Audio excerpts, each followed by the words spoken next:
谢谢。尊敬的各位贵宾、女士们、先生们、各位 Distinguished guests, ladies and gentlemen, good afternoon.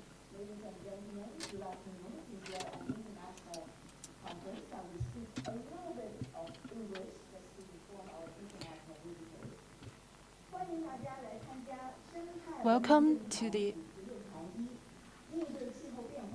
Subforum of the Ecological Civilization Forum.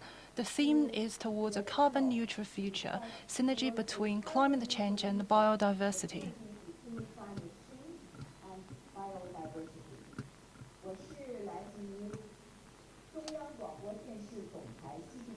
I am Tian Wei from CGTN. Today, our forum is organized by the Institute of Climate Change and Sustainable Development in Tsinghua, as well as Worldwide Fund for Nature or World Wildlife Fund. And on behalf of the organizer, I'm happy to welcome you all. We are faced with tripled challenges. I'm sure you have already build a good understanding of what it is after the past few days event and discussion.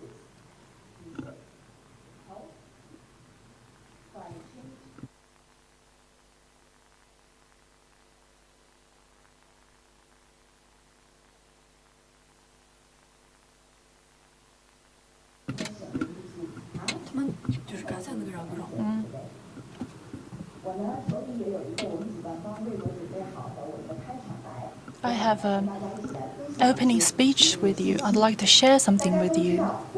As you all know, we live together with all of the animals and organisms on this planet and share this planet with all of them. And they provide, nature provides food and water and clean air. Everything we live in is like an invisible hand and net to help us to reduce extreme weather conditions and climate events like drought and flood, and help us to build resilience. However, in the past decades, the climate and the environment have been changing and degrading at a speed we have never imagined. And that requires us to work on zoonotic diseases and climate change as well as degradation, especially for the poor countries and the least developed countries and areas due to the changes of the climate and the reduction and losses of biodiversity has been declining at an unprecedented speed by 2030, and the amount cannot be imagined. By 2050, it will reach, the cost of that reduction and the degradation will reach $280 billion.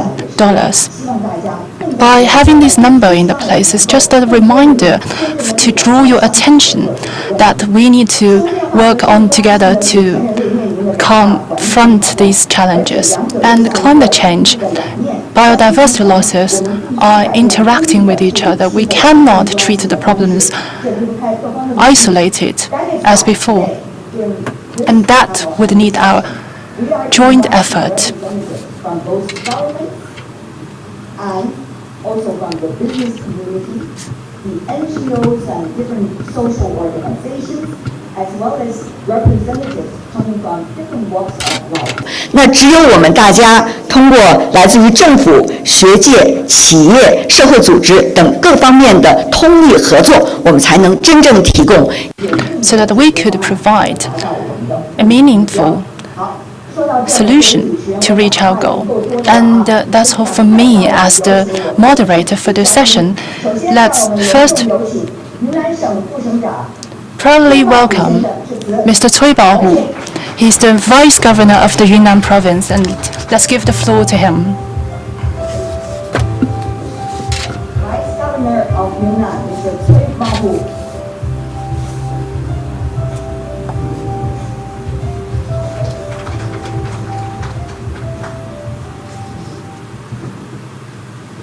各 Ladies and gentlemen, distinguished guests, friends, good afternoon.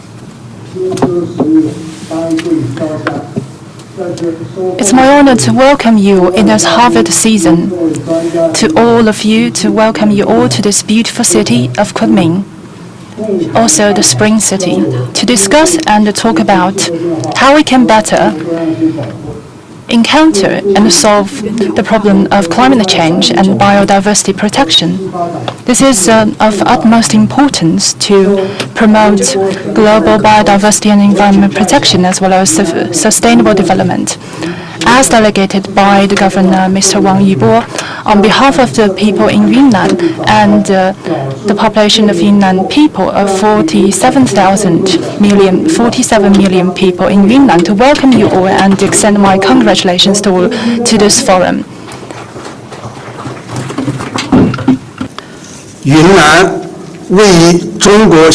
Yunnan is located in the southwest mountainous area in China, in the eastern Himalayan and the crux of Indian and Burmese area. The highest altitude reaches 6,740 meters, and with the lowest at 76 meters. The ecological system included the most richest biological diversity as well as it is also the origin and division center of Eurasia genes and animals as well as species, excluding marine and desert species. It is renowned as the Kingdom of Vegetation, Kingdom of Animals, and the Gene Bank, as well as the Garden of the World. Biodiversity in Yunnan tops China with 19,365 types of vegetations, as well as 2,273 vertebrates. Species in Yunnan accounts for 50% in China, and it is also home to 17 biodiversity key areas in China. It is also one of the world's 36 biodiversity hotspots in the world. It is also an important biodiversity bank and a natural safety barrier in the southwest of China. Yunnan is also the cultural birthplace of multiple ethnic groups. For the long time, ethnic groups live in harmony with the nature, and the ethnic groups formed a culture and a life in harmony between the people and the nature, created a culture and a system consisting of forests, villages, terraces, and water systems. In the Naxi culture, they deemed the nature as a half-blood brothers and sisters with human. With these environmental ethics carried through the generations of generations, man and nature live in harmony as deemed as with natural tied blood ties. We are also home to the origin of 3 rivers. Lijiang is also deemed as the World Cultural Heritage, and it is also one of the richest places of biodiversity, and with the cluster of species. In the ancient Xishuangbanna Dai people's culture, people believe that only when there are woodland there will be water, only when there are water there will be farmland, and without farmland there is no food for people, and only when there are food there are people. With these indigenous philosophy, man and nature live in harmony, where the tropical rainforests are kept intact. And in poorer region, where the Bulang people lives, the Thai people there have learned and carried on their traditional tea planting tradition and live in the harmony with nature, with their ancient wisdom. And these tea trees have withstood the rain and the ups and downs of millions of years. In the recent years, Yunnan have been trying to carry out President Xi's thoughts on ecological civilization and to incorporate the civilization building of biodiversity and ecological civilization in the social and economic development, and have made great achievement. We have also rolled out regulations of Yunnan protection on the provisions on the protection of biodiversity, as well as other regulations on pioneers in the construction of ecological civilization. And we have also established the first national level wildlife germplasm bank and promulgated the action plan and strategy for biodiversity protection. And we have also carried out the Mekong River biodiversity under the cooperation with ADB and established a biodiversity corridor and established the Deqing Demonstration Center and the World Environmental Facility, Yangtze River protection, as well as flood control and other international cooperation projects. By 2020, we have established 362 protected areas, which accounts for 1/7 of the total area of the province, and 90% are typical in ecological systems. 85% key species have been under protection. The forest coverage reached 65%. 6 water systems have reached 100% standards, and 9 altitude lakes and waters have been under protection. A lot of species that once was lost were recovered, including ancient elephants as well as black snub-nosed monkeys. Ladies and gentlemen, since the 18th Industrial Revolution, industrial and modernization have been driving people forward. China has been exploring different paths and approaches to realize internationalization and modernization, and have been pursuing equal development, advancement of spiritual and political, as well as social and ecological civilization. We have already established the Chinese way for modernization. Under the leadership of President Xi's thoughts on ecological civilization, we have made great approaches and achievements, and provided the Chinese wisdom and Chinese solutions to the world ecological civilization construction. President Xi, at the 75th UN Assembly, made the announcement of China's plan for carbon peak and carbon neutralization. And at the day before yesterday's Leaders Summit, he also made the announcement to call on the international community to work together to build a community for all living and for all lives on Earth. And this have received wide recognition and applaud. And this forum is themed with building a shared future for all life on Earth. Right now, the pandemic is still resurging and serving as an alarm for us to review and revisit our plan and programs towards the climate change and the biodiversity protection. Protecting our homeland of the Earth is the common mission of all humanity, and we need to work together to draw on our common endeavor to reach this goal.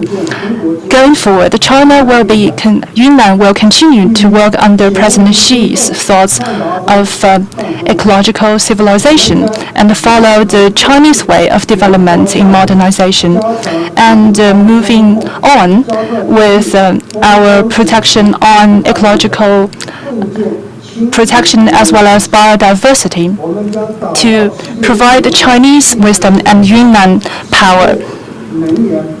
First, we will continue with our effort to reach the goal of carbon peak and carbon neutralization, and to ensure that we will transform in the economic society into a completely green society with green brand and green energy with the double control. And second, we will continue to improve biodiversity protection system and the governance of biodiversity. We will continue to build with national park and surrounding the national park and establish protected areas, continue to protect the endangered species and the in situ and ex situ protection system. Continue with solidified monitoring system of the biodiversity system. Third, we will continue to protect the environment and to avoid the pollution. We will continue with the new development pattern and stick with the thoughts of putting ecological protection first and continue with the green development to safeguard the green land and the clean soil and the blue sky in Yunnan, and to continue to protect and work on the 9 high-altitude water systems and the 8 key campaigns. Fourth, we will promote harmonious existence between man and nature, and we will continue to find our solution in the exploration and the search for answers by moving from worshipping the wild, worshipping the nature, to harmonious society between man and nature, and the idea of conquering nature, and learn experiences and draw on experiences from these concepts, and better integrate the best learning into our building of a harmonious society between man and nature. Ladies and gentlemen, yesterday the Kunming Declaration had been adopted. Countries around the world are committed to ensure that the biodiversity recovery will be on the road of recovery by the latest of 2030. We hope this forum will serve as a facility to facilitate our discussion and cooperation and joint endeavor to reach more consensus and build on the past outcomes and agreement to make our duly contribution to the development and the protection of biodiversity. We are ready to work with the international society together and share President Xi's successful practices in Yunnan, and to work together to build a post-2020 global biodiversity framework. Lastly but not least, I'd like to extend my warm congratulations on the opening of this forum, and wish you a good stay, and wish you to see you next year at the second part of COP15, and see you again in Yunnan.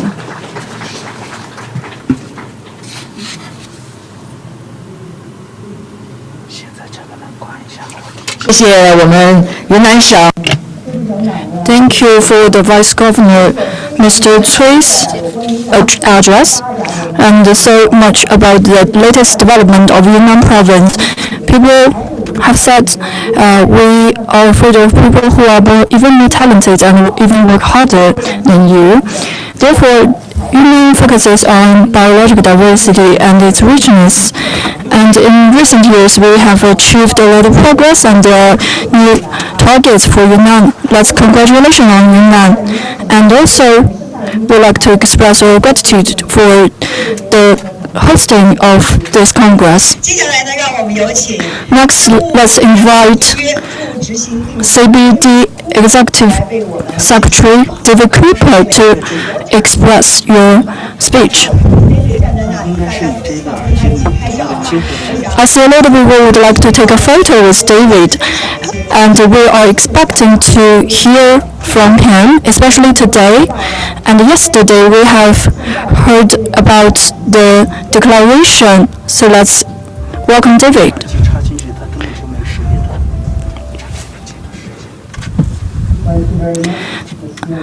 感谢田薇女士，非常的荣幸能够参与此次论坛。感谢崔副省长的演讲。 Opportunity to pay tribute to the government and people of Yunnan for the enormous efforts in protecting the province's rich biodiversity and its cultural diversity, and of course all the work in hosting this United Nations Biodiversity Conference and this Forum on Ecological Civilization.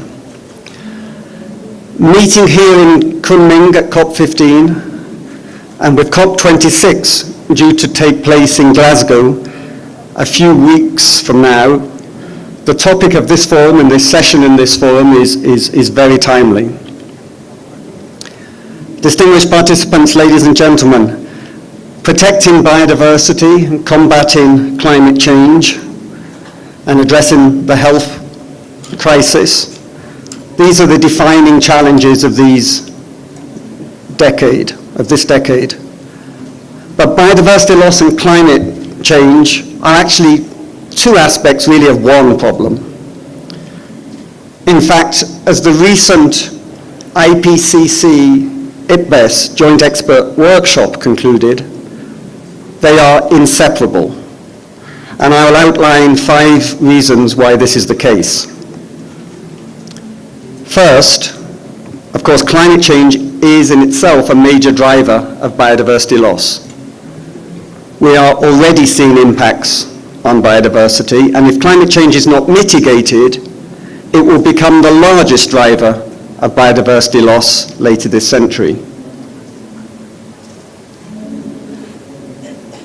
In this context, every degree matters, and every fraction of a degree matters. Depending on the indicator and the measures, that loss of biodiversity at 2 degrees warming could already be at least twice as bad as the loss at 1.5 degrees. On some measures, it may be an order of magnitude worse, for coral reefs, for example. So without strong action on climate change, we simply cannot halt biodiversity loss. Second, the conservation and sustainable use of biodiversity is essential for effective action on climate change. Improving the way we manage ecosystems could contribute around 1/3 of the total mitigation efforts needed to stay within 1.5 degrees. Equally, biodiversity can help people in ecosystems adapt to the unavoidable climate change. And this is primarily through the conservation of existing ecosystems, not only forests, but also wetlands, grasslands, marine and coastal ecosystems. But of course also through restoration and the management of agricultural and other landscapes. But to be effective and to be just, these ecosystem-based approaches or nature-based solutions must be implemented with the full support and guidance of indigenous peoples and local communities, including farmers, protecting their rights. They must also respect ecological principles, avoiding, for example, inappropriate tree planting on non-forest ecosystems. And they must be additional to very stringent fossil fuel reductions, not instead of them, and not simply to offset them. Third, even with strong mitigation, we need to factor in climate change in the conservation actions we take, the siting of protected areas, for example, and the need for connectivity among them. Fourth, we have to be careful that the way we take action to mitigate climate change does not have undue negative impacts on biodiversity, whether through the siting of wind farms or hydroelectric facilities, or through biomass and bioenergy. Large-scale bioenergy could do more harm than good for both biodiversity and climate change, so the way we manage that is crucial. Fifth, and finally, many of the underlying drivers of biodiversity loss and climate change are common. We can only address them if we move towards sustainable consumption and production patterns. We can only address each of biodiversity loss and climate change if we move towards more equity and equality among and within nations and between men and women. Distinguished participants, ladies and gentlemen, our efforts to protect biodiversity and to combat climate change will succeed or fail together. We must address them together. The good news is that if we do address them together, we can get a virtuous cycle where ecosystem resilience and biodiversity is maintained and continues to provide climate mitigation and adaptation. As we approach the end of this first part of the UN Biodiversity Conference in Kunming and move towards the UN Climate Conference in Glasgow, COP26, let us ensure that the Paris Agreement and the post-2020 Global Biodiversity Framework, due to be adopted next year, are mutually supportive and implemented synergistically. In this United Nations Decade for Ecosystem Restoration, this United Nations Decade for Action for Sustainable Development, let us take the bold and urgent measures needed together to set in motion the transformative changes needed to address the biodiversity and climate crisis, as well as the health crisis, and to build a shared future for all life on Earth. Thank you.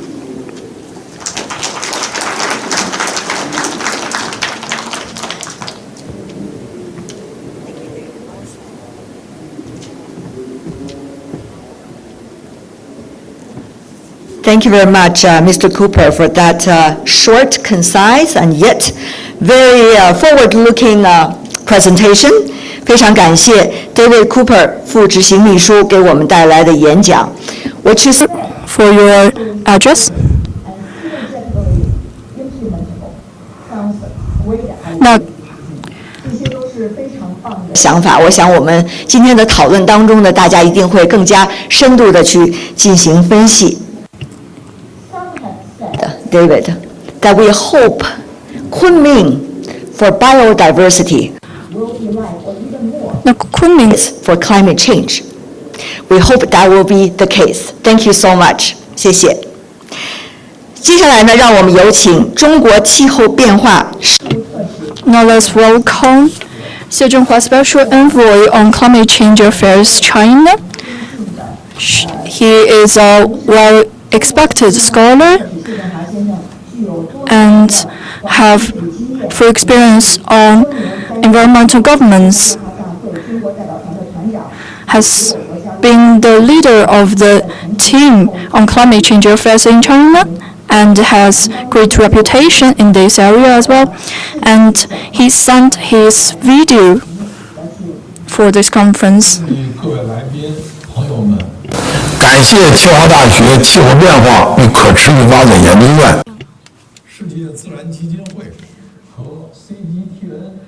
For your kindness invitation. Owing to some reasons, I'm unable to attend the event personally. So in the video form, please allow me to express my sincere congratulations on the opening of Ecological Civilization Forum of UN COP15. From 2021 to 2030, it's a critical period of global and climate governance. The forum is themed with addressing climate change and biodiversity protection under carbon peaking and carbon neutrality targets, which is a declaration and vigorous worldwide joint efforts in the upcoming decades. I'd like to share some ideas and views with you. Climate change is an urgent and severe challenge to the survival and growth of mankind. In the recent report released by the first work group of IPCC, that the greenhouse gas emissions from human activities are causing global warming at an unprecedented pace. Extreme climate events like high temperatures, droughts, rainstorms, and floods occur more frequently. Climate change is no longer a future challenge, but an immediate threat that requires the joint effort of all countries. China always attached great importance to addressing climate change, actively implement the national strategy on climate change, and takes green, low-carbon, and circular development as a significant strategic measure for ecological civilization construction and high-quality and sustainable development. In 2020, China's GDP was more than 4 times of that in 2005. And the absolute poverty that has plagued in China, which is eliminated.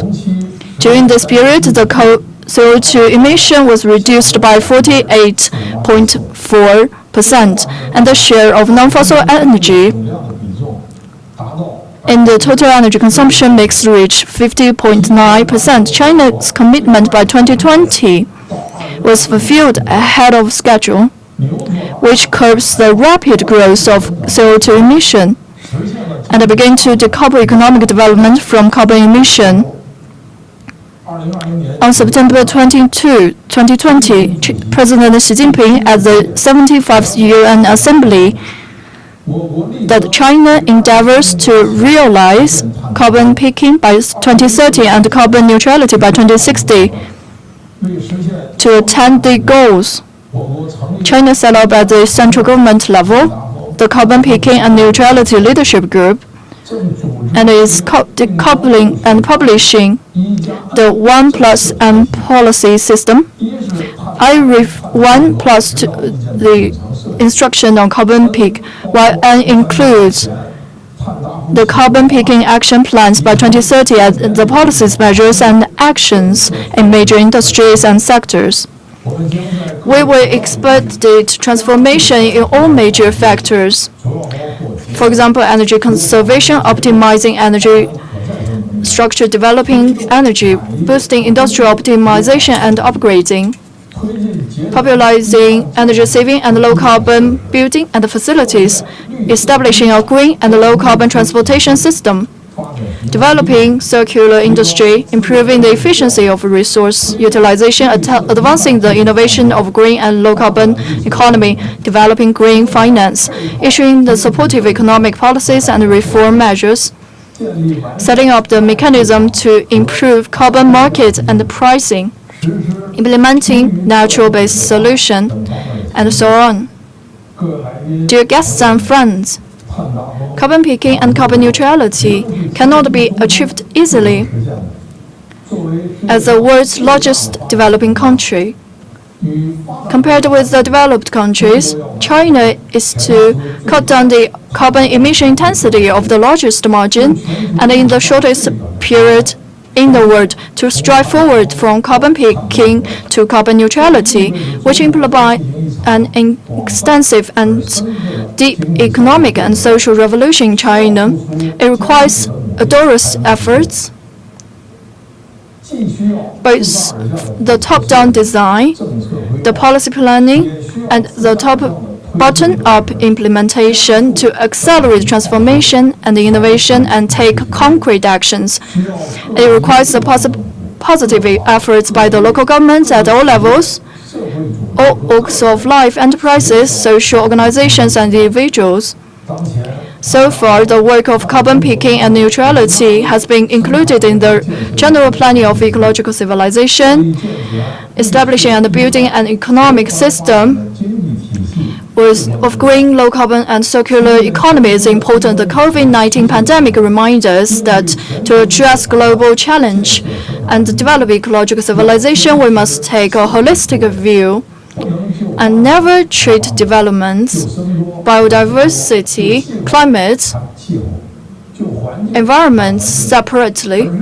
Instead, the policies and actions concerning responding to climate change and the improvement of ecological and environmental quality should be integrated with economic growth, people's livelihood, employment, healthcare, and national ecological security for synergy effect and high efficiency so as to achieve high quality and sustainable development, substantially change the traditional patterns of production, life, and consumption, promote socio-economic transformation and innovations of technology, system, and mechanism, and keep on the track of green, low-carbon, and circular economy. My dear colleagues and friends, the two multilateral processes of global biodiversity protection present show the trend of reinforced coordination and mutual complementation. I hope the forum collect new concepts, explore new paths, and propose new measures to actively contribute to the low-carbon, green, and circular economy and development of ecological civilization. Last but not least, I wish a big success of the forum. Thank you very much.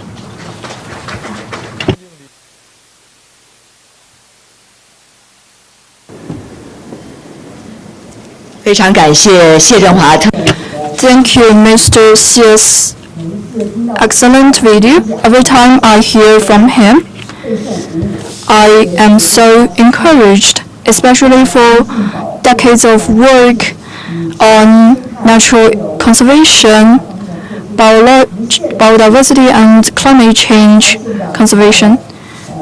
Just now, he mentioned so many concepts, especially on consumption, livelihood, work, system, and mechanism innovation. All those are the challenges that we are facing. However, we have solutions. Just now, in his speech, he pointed out the value of this forum in 2011-2013. This is a key period for biodiversity conservation, and this forum is the main direction for next decade. And he also mentioned the importance of carbon neutrality and carbon peaking. The working group he has mentioned, the one have released the policy mechanism, which is very encouraging. Thank you, Mr. Xie, for your excellent video. Now let's welcome Zach Goldsmith, Minister of the State, the United Kingdom, to deliver his video. Thank you to China, the CBD Secretary, WWF, and the Institute of Climate Change and Sustainable Development for the invitation. It's an honor to be able to say a few words. Now, China is home to some of the most amazing wildlife on Earth, from the red-crowned crane in the northeast to the red panda in the southwest. Yunnan has the largest diversity of plant life anywhere in China, as well as an astonishing variety of animals, including the Asian elephant. And I know the pride your nation takes in protecting and restoring China's natural treasures, and the UK shares those ambitions. Indeed, the twin crises of climate change and biodiversity loss are a top priority for us, and there is no doubt that is what we are facing. It's self-evidently an ecological tragedy, but the health of our people, our economies, and our planet are inextricably linked. And so if we continue to derail the natural systems on which we all depend, but particularly the world's poorest, then each and every one of our shared global goals, from peace to prosperity, will soon slip out of reach. So turning this trajectory around must therefore be the defining challenge of our age, and it will require huge commitment and massive heavy lifting, but we know we're capable of that. Our response globally to COVID involved closing down much of the global economy. The consequences of continued environmental devastation will be far worse. We know too that given half a chance, nature can recover. Just look at the miraculous effects of establishing marine protected areas where stocks rebound, livelihoods are restored, and amazingly quickly. And the beauty of protecting and restoring the abundance, diversity, and connectivity of life on Earth is that in doing so, we're tackling so many other major challenges we face as well. Poverty, pollution, even pandemics. And of course, climate change, the biggest threat of all. Indeed, there is no credible pathway to net zero that does not involve protecting and restoring nature on a massive scale. Nature-based solutions like mangroves, forests, and so on could provide around a third of the most cost-effective solutions that we need during this decade. So, as presidents of COP26, we've sought to put nature at the heart of our response to climate change. We're doubling our international climate finance to 11.6 billion, investing at least 3 billion of that on nature and nature-based solutions, urging other donor countries to do similarly, and designing the conference itself to help us get ambitious new commitments over the line, including, of course, bringing world leaders together at the start of COP26 to commit further action that will help the world to halt and reverse deforestation by 2030. We're building alliances of countries committed to shifting support for agriculture towards sustainability, as we're doing here in the UK. And our forest, agriculture and commodity trade dialogue is bringing together producer and consumer countries that are committed to breaking the link between commodities and deforestation, again, as we're doing via legislation on supply chains here in the UK. We're calling for far greater recognition and support for indigenous peoples so that they can continue their centuries-long legacy of conservation without threat or persecution. We're determined to build on the Nature-Based Solutions for Climate Manifesto, which was launched by China at the UN in 2019, and on the UK-China collaboration on forests that's been happening since 2014.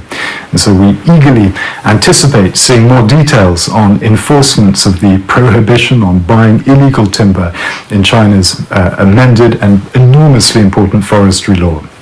The bottom line is that we need all political and economic decisions to reflect the true value of nature and count the cost of its destruction. So we're pressing the multilateral development banks to nature-proof their entire portfolios. And we're supporting the Task Force for Nature-Related Financial Disclosures, which will, we hope, do for nature what TCFD has done for carbon. And I encourage all decision makers to engage closely with it. We're pulling every lever we have to get private finance flowing in the right direction for nature, including accelerating progress on high-integrity voluntary carbon markets. And we're starting to see fantastic momentum, billions of dollars from governments, multilateral funds, and private donors. We're seeing financial institutions in command of trillions of dollars stepping up.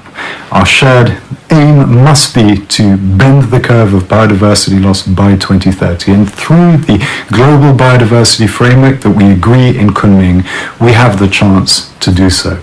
So we're co-leading the global coalitions committed to significantly increasing protection of the world's land and ocean this decade, representing 120 countries and counting, over 40% of global GDP and almost a third of the world's population.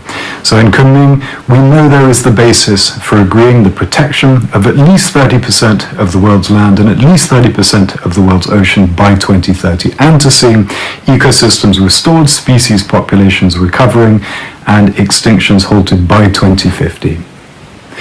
But it's critical that the framework is also supported by the policies and finance that will make those targets a reality. And it must include the strengthened reporting and review mechanisms that will hold parties to account. That robust system is what underpins the climate change agreement. And clearly nature deserves nothing less from the Convention on Biological Diversity. I look forward to working with China and with other countries to achieve a global biodiversity framework that genuinely matches the scale of the crisis we face. And with all three Rio Conventions set to meet, they need to add up to more than the sum of their parts. We have an opportunity to make this the decade we finally reconcile our lives and our economies with the natural world on which we also completely and profoundly depend, and will be judged harshly by future generations if we fail, because we have everything we need. We just require the will and the resources to scale up. The UK is committed to working with China to achieve that, and to working with all of you in the months and years ahead. Thank you so much again, and congratulations on the forum.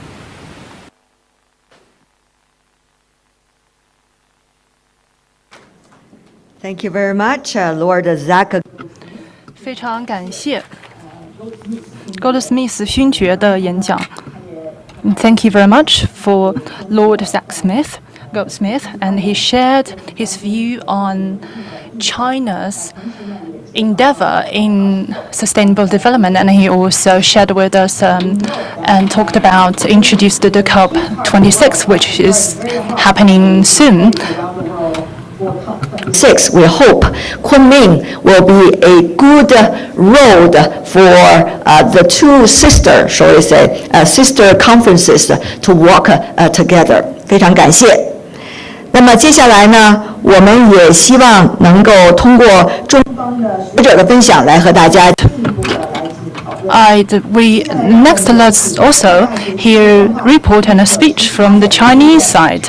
Let's now welcome Mr. Li Zhen, Executive Vice President of ICCSD from Tsinghua University.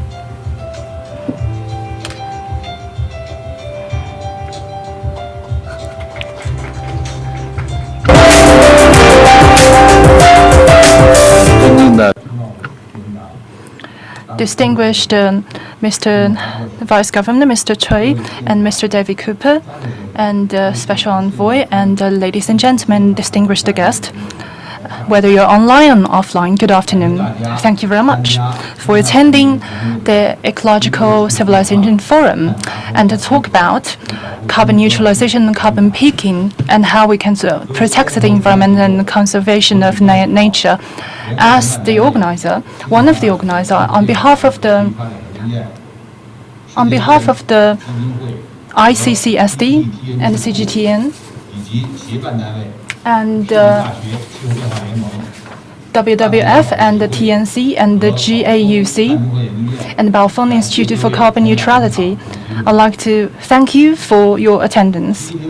President Xi at the COP15, the summit of the leaders, stressed that we should be driven by the green transformation and to build up momentum for the transformation of the world, to build a circular and a green and low-carbon society, to ensure that the biological advantages will be turned into development and to make the utilization of lucid water and the green mountains and share the benefit of the green development. This is the theme of our topic and the theme that we are going to find a solution for. Building a man and nature shared future depends on the protection of biodiversity and to find the potential of the nature and to continue with the climate change action, continue and find a synergy with biodiversity protection to accelerate our pathways and advancement on carbon peaking, carbon neutralization, find innovative solution for these cause. ICCSD have been working on this area for a long time and to establish an international network in this regard and to formulate strategies and cultivate future leaders in this area. In terms of strategic development, we have led over 20 institutes in China to carry out long-term low-carbon development strategy in China and to facilitate with the scientific researchers for China's goal on reaching carbon peaking and carbon neutralization have been included in the top 20 scientific advancement in China. And this year at the Ecological Forum in Guiyang, we have promulgated the Climate Change Action Report Chinese version. And coupled with ecological civilization, we have established a selection screening system and introduced the nature-based key cases in China, have received appreciation and recognition from our peers. And today we will also promulgate and share with you the summary of our report and the English version of the global report. In terms of discussion and exchanges since 2019, September, Mr. Xie Zhenhua, the envoy of Special Envoy on Climate Change Affairs, with counterparts in the international arena, have worked on this forum, this topic, and established a goal to reorganize a meeting with the high-level delegates from around the world to make their contribution for COP15, and also promoted by the Tsinghua University, established a committee of the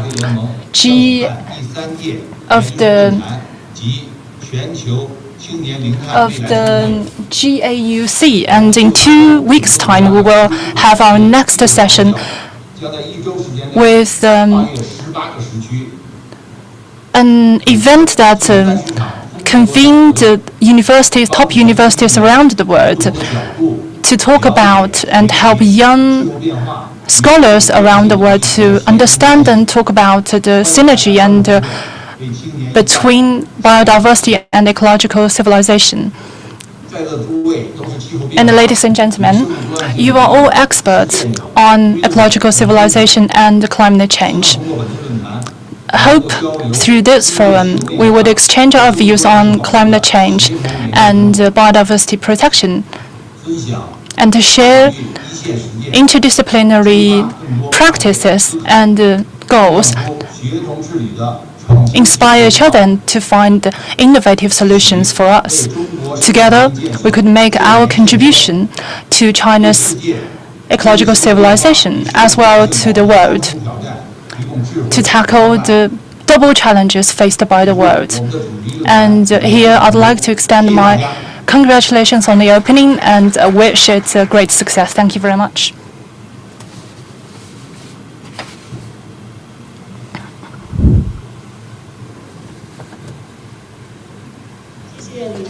Thank you, Mr. Li, and thank you for your excellent speech.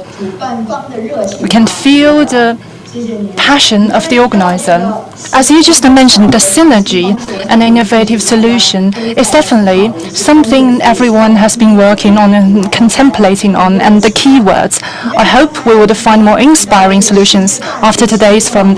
He also mentioned about the GAUC to enhance young people and scholars' participation and contribution in this course. As he mentioned, there will be 20 events across 18 time zones, and including most of the top universities from around the world. And I'd like to draw your all attention to that event as well. Now, without further ado, let's welcome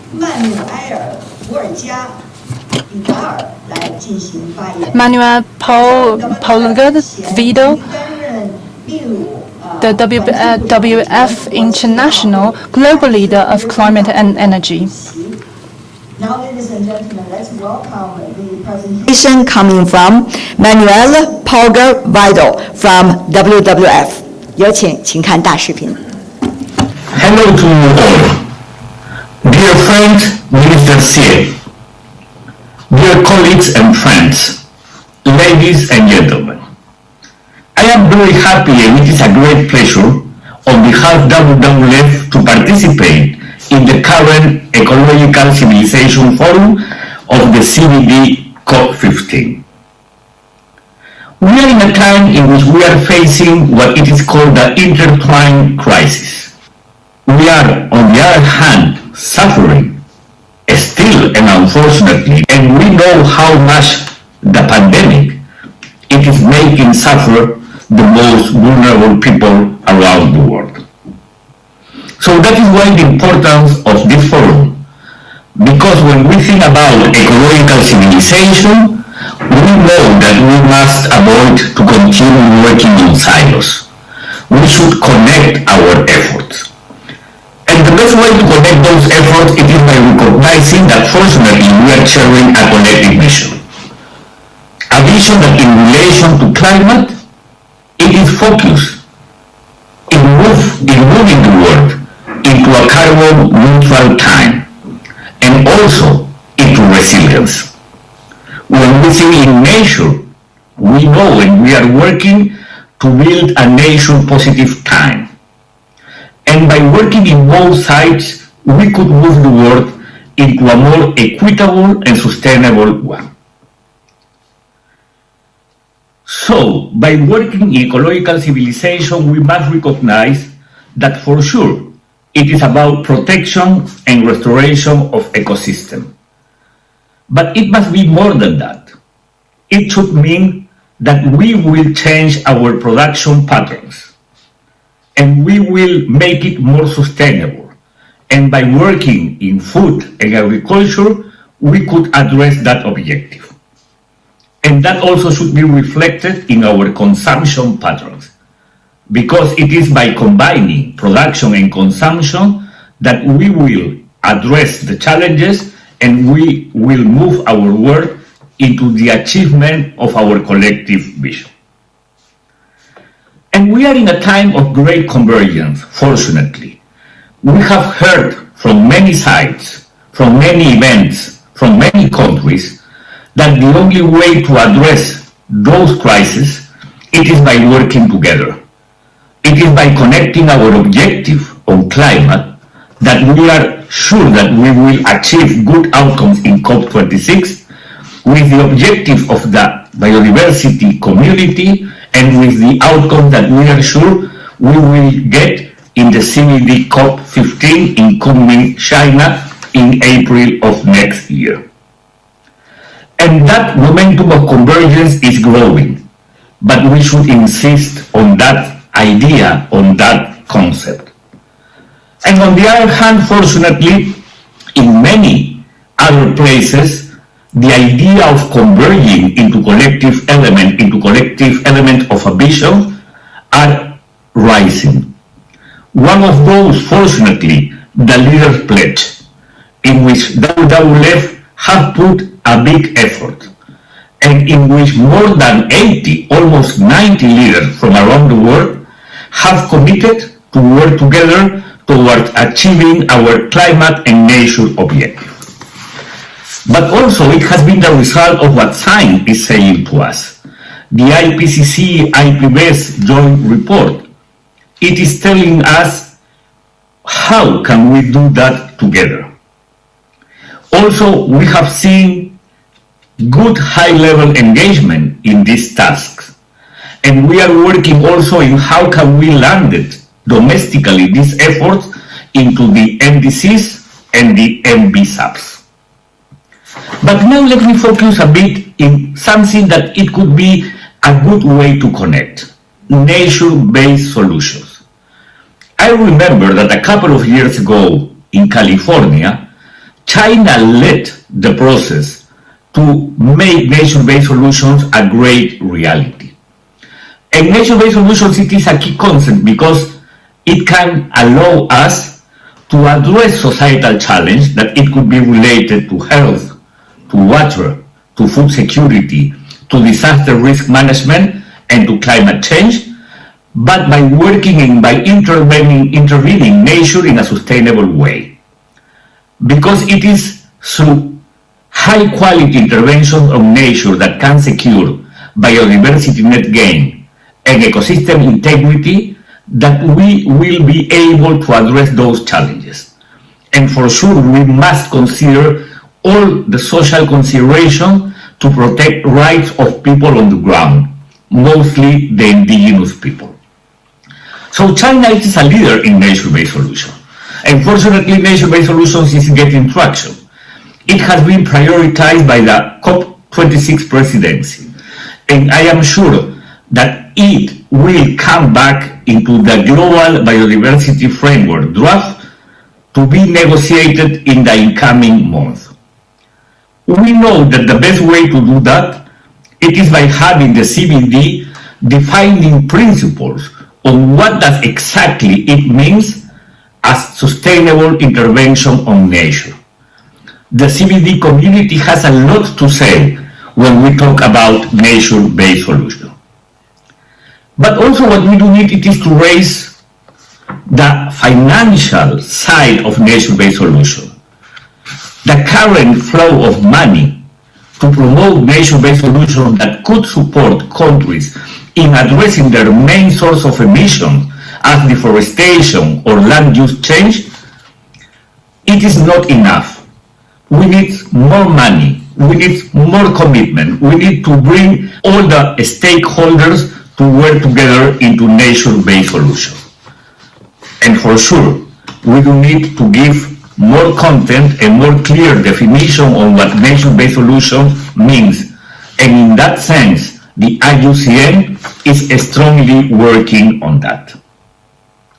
We as WWF in China, we are working together with the government and supporting the Chinese government to develop river-lake connectivity plans to manage floods through economically viable nature-based solutions from 2002.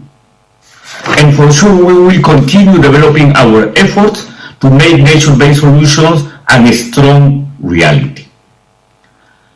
So I hope that the discussions within this forum will bring us into continue building our collective vision. I am used to being optimistic. We know that we are not yet on track to achieve our objective. But on the other hand, there are good signals. China has just made good political statements.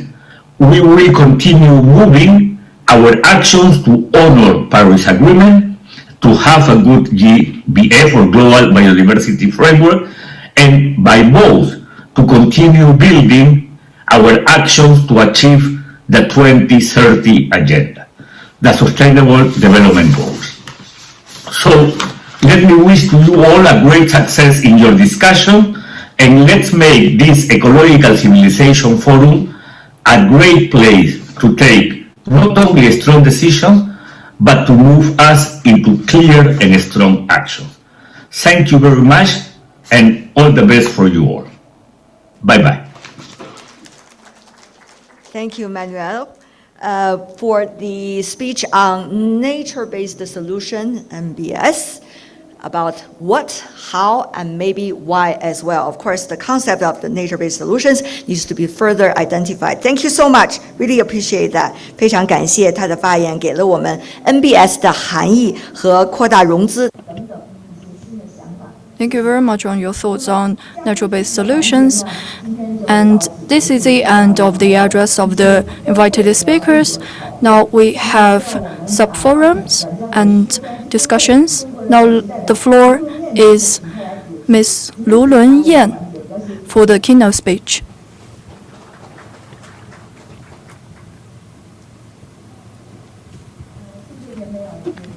各位嘉宾大家好，我是来自 Hello, I'm Chief Operating Officer of WWF China and also the moderator for the keynote speech.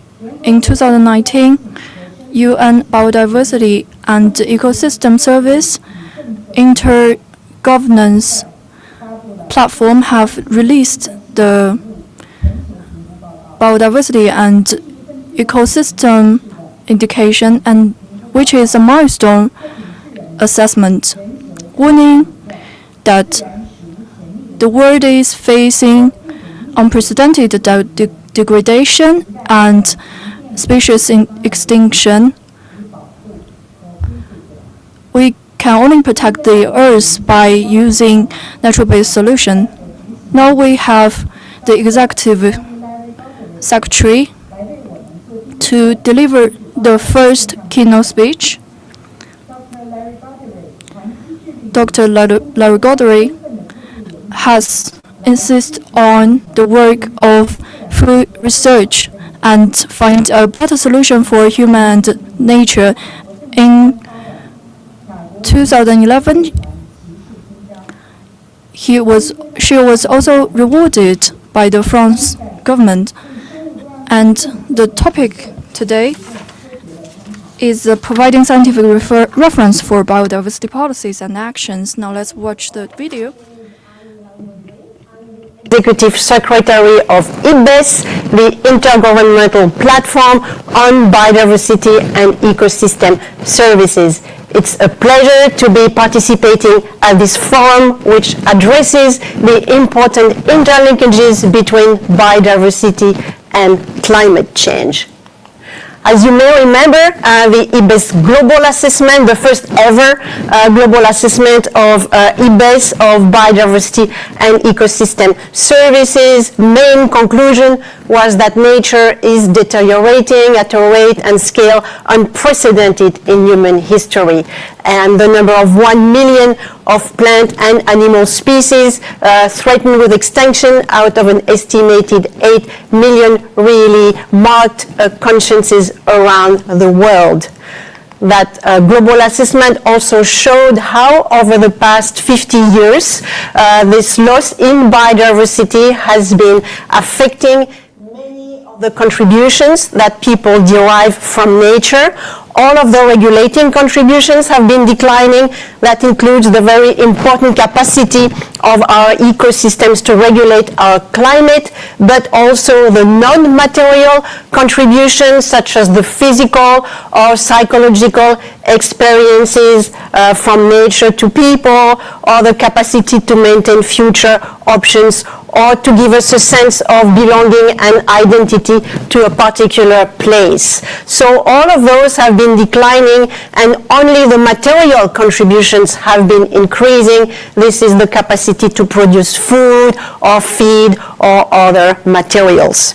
So the assessment also identified the direct causes of biodiversity loss. Climate change is currently the third direct cause of biodiversity loss. It follows the first cause, which is the deterioration, the degradation of land and ocean, followed by the direct use of resources, the overexploitation, for example, overfishing in the ocean, and following climate change, we have pollution in its different forms, as well as invasive alien species. And of course, these are anchored into what people do, what they decide, their values, their behavior, and those are all of the underlying causes of biodiversity loss. Now, to dig a bit deeper into these interlinkages between biodiversity and climate change, IBES and IPCC got together for the first time, first historic collaboration between our two organizations, and produced a workshop report. It is based on about 1,700 scientific publications. It is not an assessment. It was not approved by governments, and it can be downloaded, as you can see on this slide here. I would like to share quickly the three key outcomes of this workshop. So the workshop report further documented the fact that climate change is already affecting biodiversity and the contributions that it provides to people. It also is predicting that climate change will become the first direct driver of biodiversity loss by mid-century. There are many documented impacts of climate change through, for example, excessive wildfires or heat waves or excessive drought, and there is a diversity of impact with species shifting towards the poles, up in altitude. That also, climate change is also causing the decline in coral reefs. That is very well documented. The migrations of species and sometimes invasions of new pests in new areas where they were not before.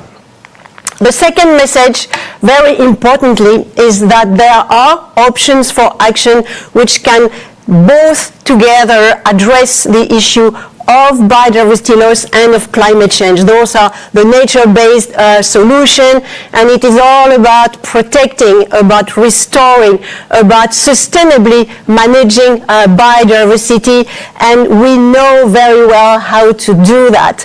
For example, we know that the food systems represent about 1/3 currently of our annual greenhouse gas emissions. And so in order to reduce these emissions, the action would consist in moving towards more agroecological practices, including, for example, the important reduction in fertilizers which produce a lot of fossil fuels.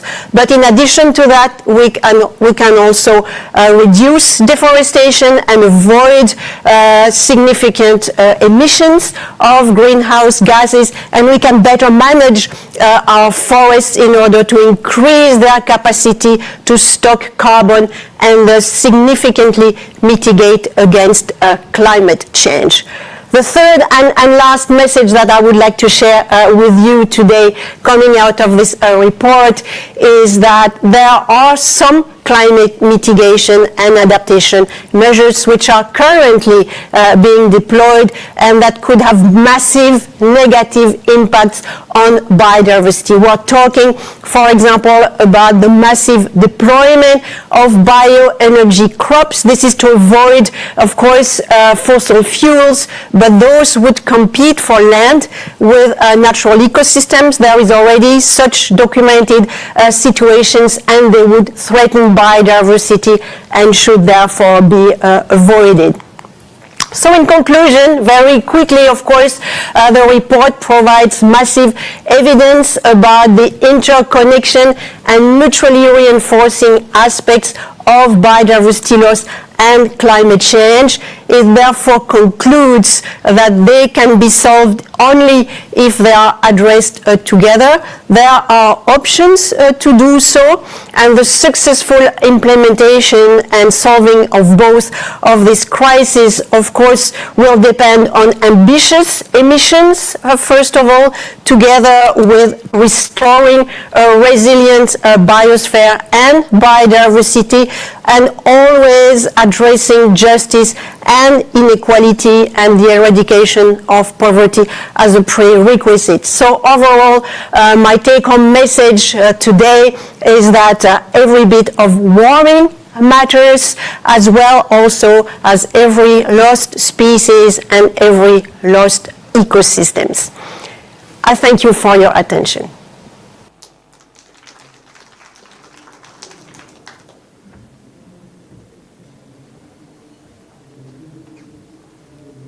非常感谢刚才 Dr. Larry Guthrie 的分享哈，他刚才跟我们分享了他的3个主要的发现，那么目前呢，气候变化人为的气候变化已经成为生物多样性丧失的第3大直接因。Related climate change has become the third effect.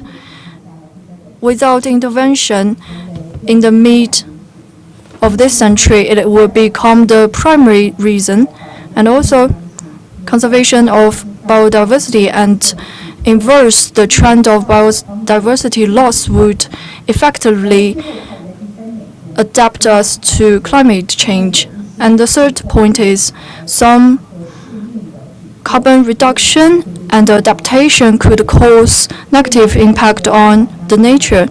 Therefore, she shortly addressed that biodiversity and climate change should be synchronized. Now, let's invite the second speaker of the keynote speech,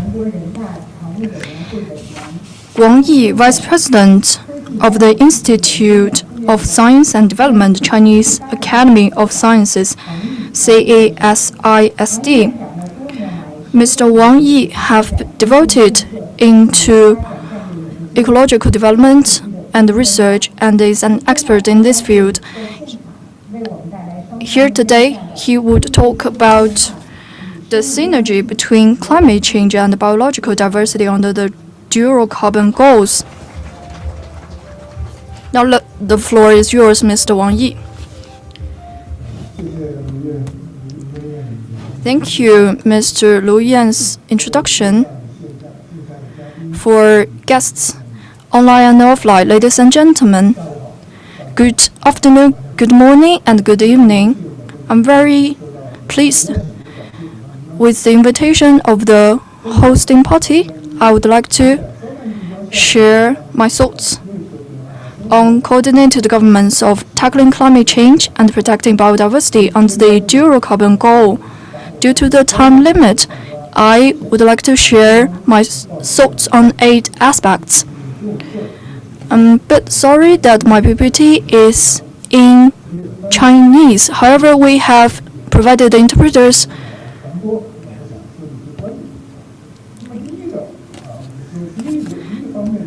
The first aspect is that carbon neutrality and biodiversity conservation would lead the global sustainable development.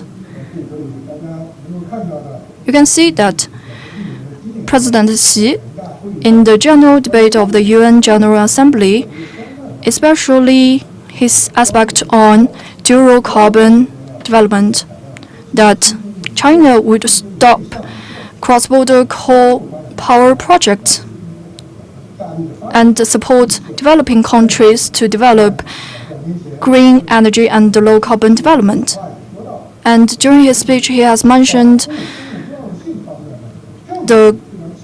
we have strong political will in conserving biodiversity. Therefore, COP15's discussion should be ambitious and pragmatic and aiming at the post-2020 global biodiversity framework.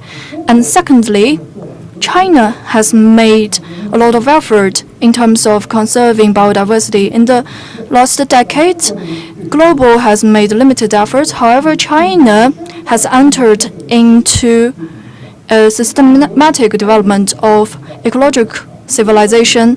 I would like to share 2 things. The first is that in this area, we have changed the concept fundamentally into put green and ecological first as our development pattern. And secondly, we consider top-down design, which is related to the capacity of the development of China. Meanwhile, the third characteristic would be the leadership of the dual carbon development, which is a comprehensive indicator providing reform and innovation on the economy. We have entered into a new period for ecological civilization, and in this aspect, the national park system is attached a great importance in the system as well.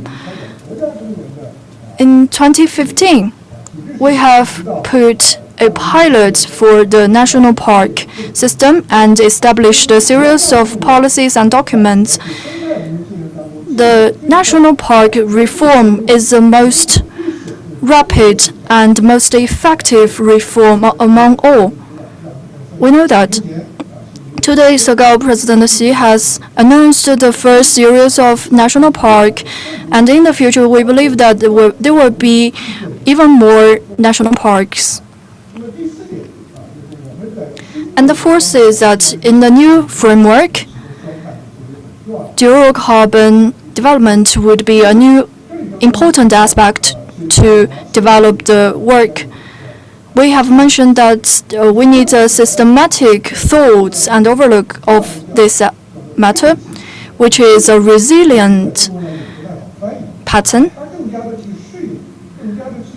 which requires us to adapt to follow the trend of time, to balance conservation and development, to have a harmonious coexistence between human and nature, which is a very important aspect of resilience. And there are 4 sentences I would like to share. The first is that transition is a core. President Xi have shared that we need to have the leadership of green transition. And secondly, carbon reduction is a fundamental. We need to reduce carbon. Planting tree is not a solution. The third one is that under the existing condition, we need to adapt to the environment. The function needs to be scientifically reviewed. The fourth is adaptation is becoming necessary and important. Some countries cannot even realize the 2-degree target, not to mention 1.5 degree, which is related to the conservation of biodiversity. Therefore, so I won't go into the details now. The fifth aspect is that in the future, about biodiversity and the dual carbon reduction, how can we coordinate the two? I believe we should work from the policy to the action to the practice. For example, in the future, put post-2020 biodiversity protection framework together with the Paris Accord. And under the evaluable and scientific framework to work and to monitor and evaluate the effectiveness and the indicators. A lot of countries have adopted that method, and China should adopt that. And we also need to codify and establish legislation to protect it. Not just targeting biodiversity, but to put all of them into consideration together. On the other hand, we should also coordinate with relevant departments and agencies. We know that the rights and the responsibilities are shared by different agencies. It cannot be integrated into one agency. However, we need to coordinate their effort together. As we mentioned, MBS, MBR, and the nature-based solutions or nature-based recovery and nature-based positive economy. How can we mainstream them? And with a new philosophy. So we need to establish that system. And the data information system, without better indicators or information systems, including measures and tools like financing, cannot be realized. At the same time, we also need to enhance international cooperation at the regional level, international level, and the protected area level, and the inter-agency level, and all of the stakeholders. And WWF, WAF, the IUCN, TNC, these international organizations have made their efforts. Chinese organizations like GEI and the think tank, Mr. Li Zhen, his institute and the one I was working at, National Park NBS, they have all made their contribution and effort. How can we better coordinate together to tackle the challenges and the barriers is the question, and narrow the gap so that we can reach this goal to synergy our efforts. Sixth, we need to establish a new terrestrial and spatial for the conservation. How can we combine them to focus on the recyclable energy and to advance recyclable energy? They might take up more land, and that might be contradictory to the effort of building national park. We have goals to establish the consumption of a new source of energy by establishing more new energy sources such as wind and solar and power. And then at the same time, how can we strengthen on biodiversity, at the same time reduce carbon emission? Seventh is how we can establish a trade and commerce way that would benefit the nature as the second largest economy in the world. We have more connection and interaction with the world. Then how can we establish a green value chain and green supply chain in the world? As we mentioned about Green Belt and Road, we could start with some commodities, establishment into the green commodities, especially for those that can be accredited and traceable agricultural products. These are the areas we should work on. The last area is that these have to be carried out based on some scientific researches. We need the support from the scientific world. This is the protected area research report. And on the upper hand, you can see it's a carbon sequestration ability of China. These two images are kind overlapping, and how can we combine them together to put us as a reference? There are more work for us to do, including under the climate change, extreme weather condition researches, and how can we adapt it to biodiversity changes and combine it into biodiversity management governance and with more institutional changes and new policy. Together with all of these efforts to reduce carbon emission and reduce the carbon, and that's all I would like to share with you. Thank you very much.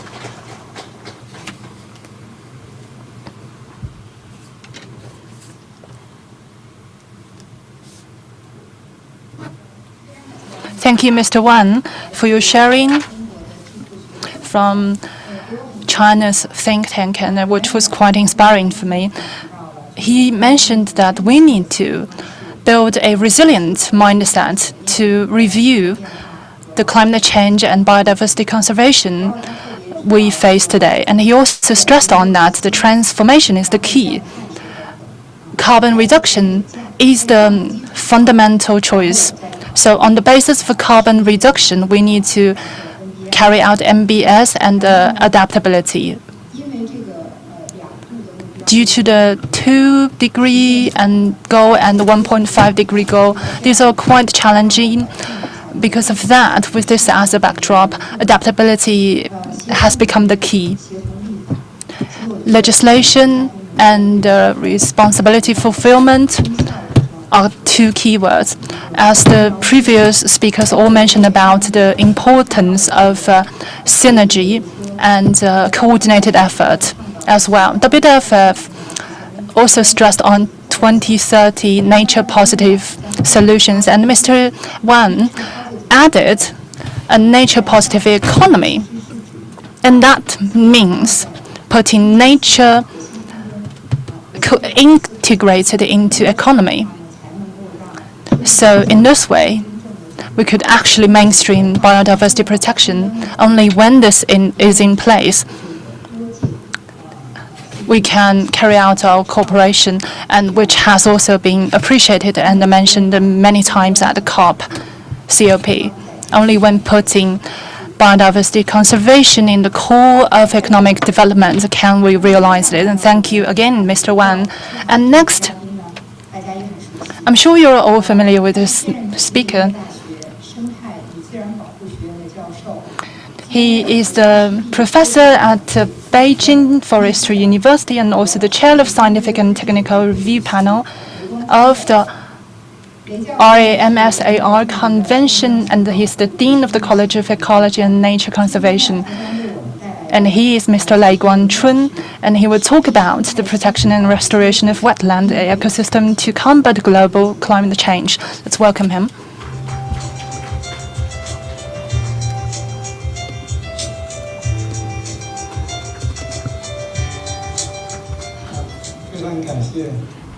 Thank you. I'd like to thank the invitation of the forum, and as Mr. Wan mentioned, he talked from the high-level point of view about the coordination and the nexus between biodiversity and climate change and protection. I'm going to talk about wetland and the restoration and protection from three aspects. The first is wetland system. Wetlands function in climate change from both vantage point and disadvantage point. Second, I'd like to talk about the severe challenges faced by wetland ecological system. And the third, I'd like to talk about restoration policies for wetlands. So the first topic, the international level, wetland covers about 8% of the terrestrial area. It's about 12 million square kilometer. At an international level, the carbon sequential level accounts for 3% of the total land mass.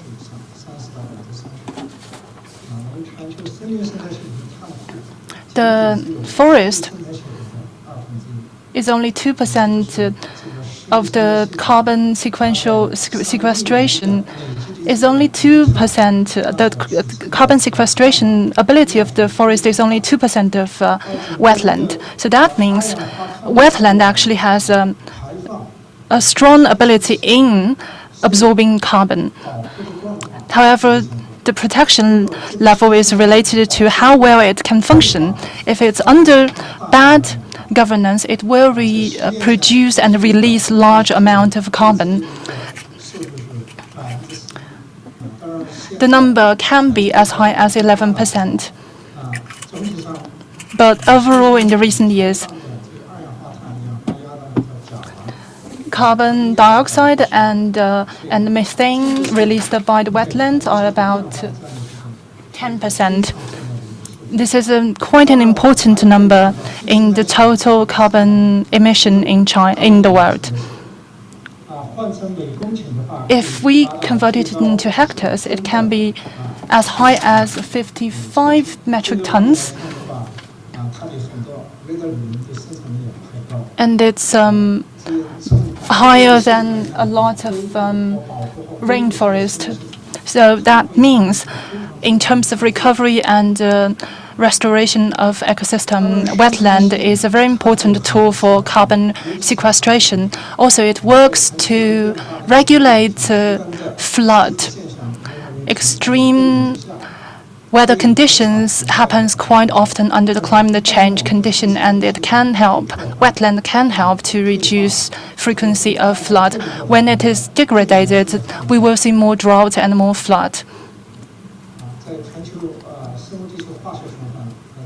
In terms of the circulation of the elements in the earth, a healthy wetland is regarded as the kidney of the earth. It facilitates the purification of water and elements on the earth.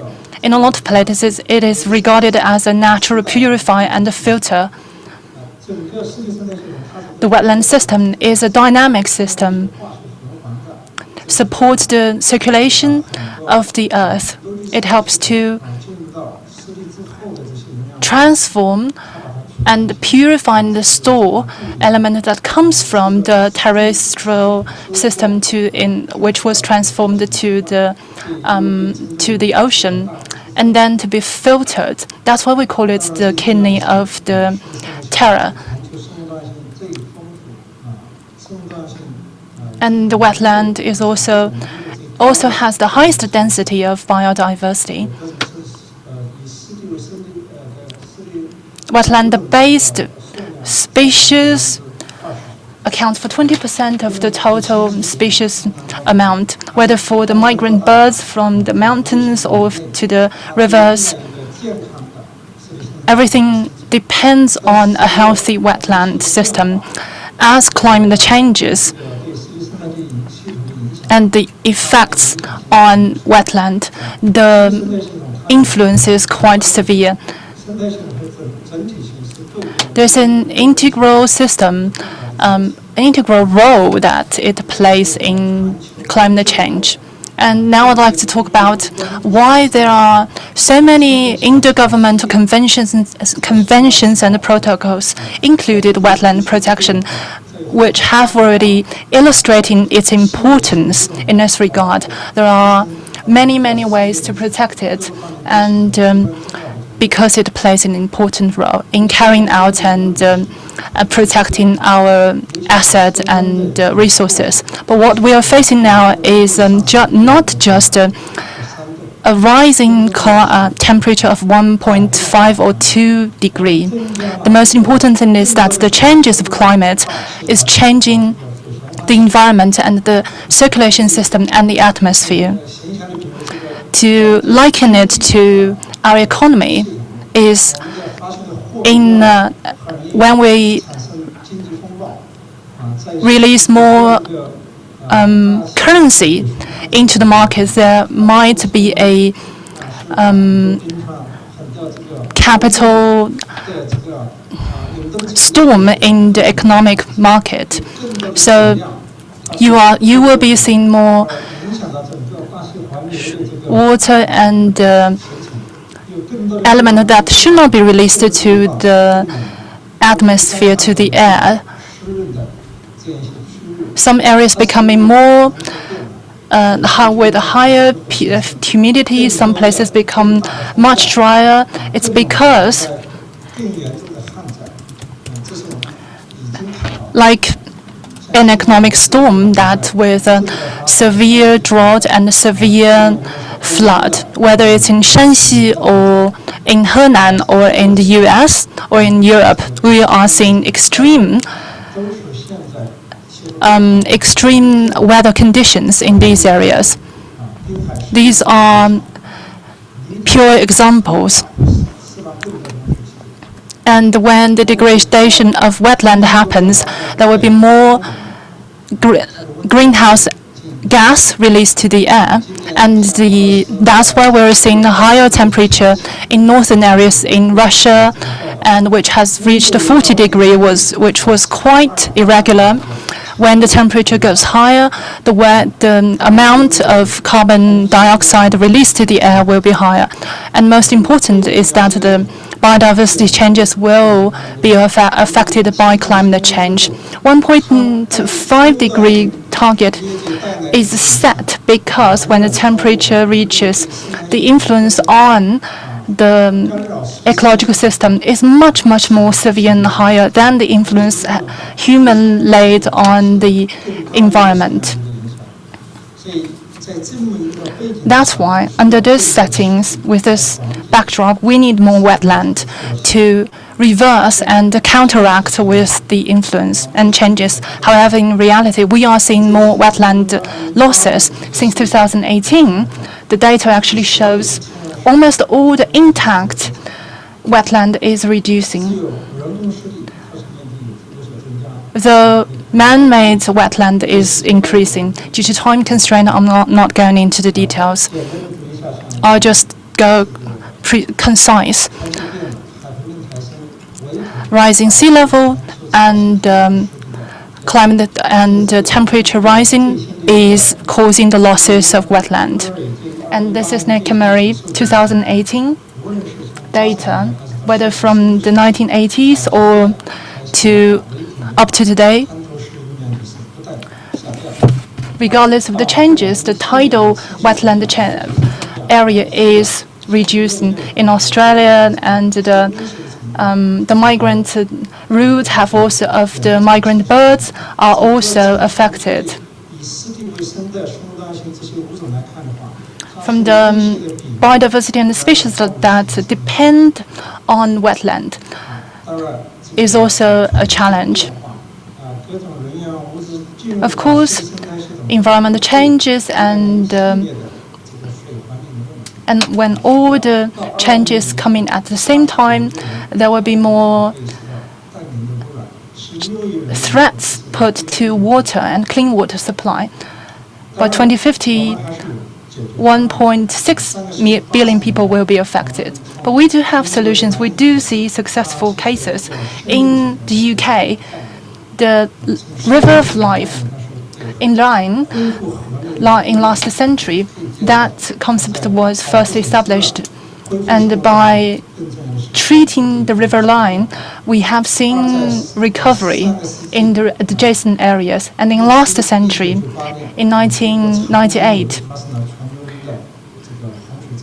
we saw a severe drought, we saw a severe flood in the Yangtze River, and we lost 2.2% of our GDP at that time. 3,000 people lost their life during that flood. Afterwards, China put forward a policy consists of 32 words, including closing the mountains for recovery of forest and in situ recovery, as well as other governance and returning the farmland to lakes strategies. These are our efforts and measures carried out an integrated method to counter the climate change. Under these backdrops, WWF carried out a River of Life system and a campaign. On the right-hand side is a drawing which illustrates a vision we built at that time. We worked with all of the stakeholders at the time. We painted this vision together, which stressed on the function of the river. With a healthy river, we could get everything we need, whether for human or the nature. So this is something we could learn from the European practice to treat ecological degradation. On the basis of this, the promotion and the implication of such strategy, China, under the CCICED, we have constructed and reported to the central government that to establish a regulation and law on such area, and secondly, promote public participation. The third is to establish financial system, and the fourth is to establish reduction technology implication. And also we establish ecosystem management team working group. Such suggestions from the work group have been applied. For example, the law of the Yangtze River. At that time, it was very difficult due to the compensation of ecology, because we need to conduct long-term restoration of ecosystem and the ecosystem services. Under such a backdrop, we have new strategic research, such as on carbon sink and biodiversity conservation. Such series of work address global climate change and conservation on biodiversity. We need a natural-based solution for that. Therefore, under such innovative practices, such concept was incorporated into the national strategy development. In the 18th Congress, we asked to expand wetland, protecting biodiversity.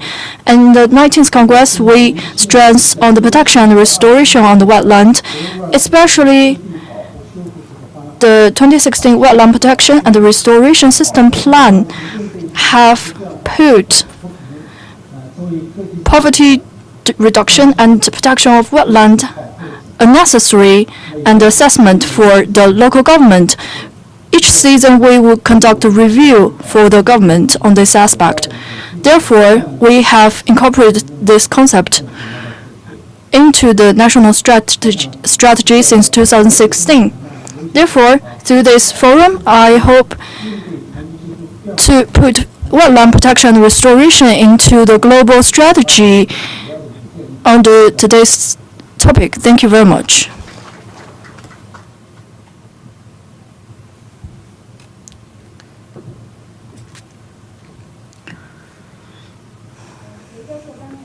Professor Lee have mentioned in his speech that the protection and the restoration of wetland, the biodiversity density is very high. However, we don't recognize that the restoration and the protection of wetland is also the solution for climate change and economic recovery. For example, the wetlands can store 30 to 35% of the carbon, which is doubled the forest carbon sink. For non-expert of our colleagues in this field, which is a new concept for us, and also a clear suggestion that putting protection and restoration of wetland into national strategy can provide effective carbon sink, reduce and prevent flooding due to climate change. Lastly, I remember the last word from his PPT is that we need more wetland to reduce a already fragile wetland ecosystem. Thank you, Professor Lei. Now let's welcome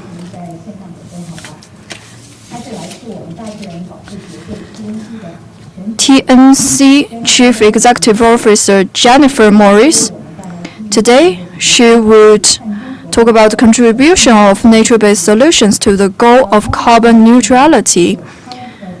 Ms. Morris has 25 years of experience in terms of conserving nature, promoting the harmonious coexistence between human and nature. Now let's watch her video. Greetings to the esteemed speakers and participants in the Top 15 Eco-Civilization Forum joining today from around the world. Thank you for the opportunity to address you, and thank you to Tsinghua University for hosting this session. I'm honored to join you today to talk about nature-based solutions, one of the most powerful tools we have to achieve carbon neutrality. As the world's leaders come together at this year's critical UN policy forums on biodiversity, climate change, drought, and desertification, we are all called to action to deliver on a bold promise with thoughtful solutions. But just as the world has agreed that it must become carbon neutral, we must also agree to become nature positive, meaning it is no longer enough to avoid harming the planet.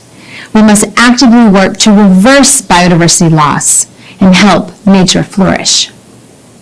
As society rebuilds from the COVID-19 pandemic, we have a critical window of opportunity to do just that, to ensure that recovery efforts prioritize nature-based solutions for biodiversity conservation, carbon neutrality, and the restoration of land. And critically, this is also about job creation. According to the World Economic Forum, the transformation to a nature-positive economy will create almost 400 million jobs and deliver $10 trillion of economic value by 2030. And I'm happy to say we're making progress. Nature-based solutions are now included in China's official documents of the Ministries of Ecology and Environment and Natural Resources, and are making their way into law and policy, including in the recent National Master Plan for the Protection and Restoration of Important Ecosystems. Additionally, the Nature Conservancy's China program just published the first book in Chinese on nature-based solutions research and practice, and is working with Tsinghua on spreading this message widely. Both in China and globally, nature has a critical role to play in achieving carbon neutrality. The Nature Conservancy's research has shown that nature-based solutions can contribute 11 billion metric tons of avoided emissions per year, or the equivalent of stopping the burning of oil globally. That's about 1/3 of what we need to do this decade to avoid a planetary catastrophe caused by unchecked warming. At the same time, only 8% of climate finance is currently dedicated to nature. Let me give you an example of a nature-based solution in action and the powerful effect they can have for both biodiversity and climate. The Nature Conservancy China is an active player in the development of China's nature-based solution actions, working closely with Chinese partners. For over a decade, we have been advancing scientific research, spearheading projects, and developing new methodologies for carbon accounting, climate-smart agriculture, and land-based climate solutions. For example, we are restoring 12,500 hectares in Yunnan, Sichuan, and Inner Mongolia, which we expect to result in carbon mitigation benefits equivalent to taking 400,000 non-electric cars off the road for a year. Finally, in the face of the COVID economic crisis, I want to highlight the opportunity to support countries unable to repay their sovereign and private debt, and at the same time unlock an innovative source of funding for nature-based solutions. In 2016, the Nature Conservancy worked with the Republic of Seychelles to launch a new financing tool called Blue Bonds for Conservation. We helped restructure part of the island nation's national debt to create a new funding stream for ocean conservation. This country now has a management plan and protections in place for 410,000 square kilometers of its ocean, an area the size of Germany.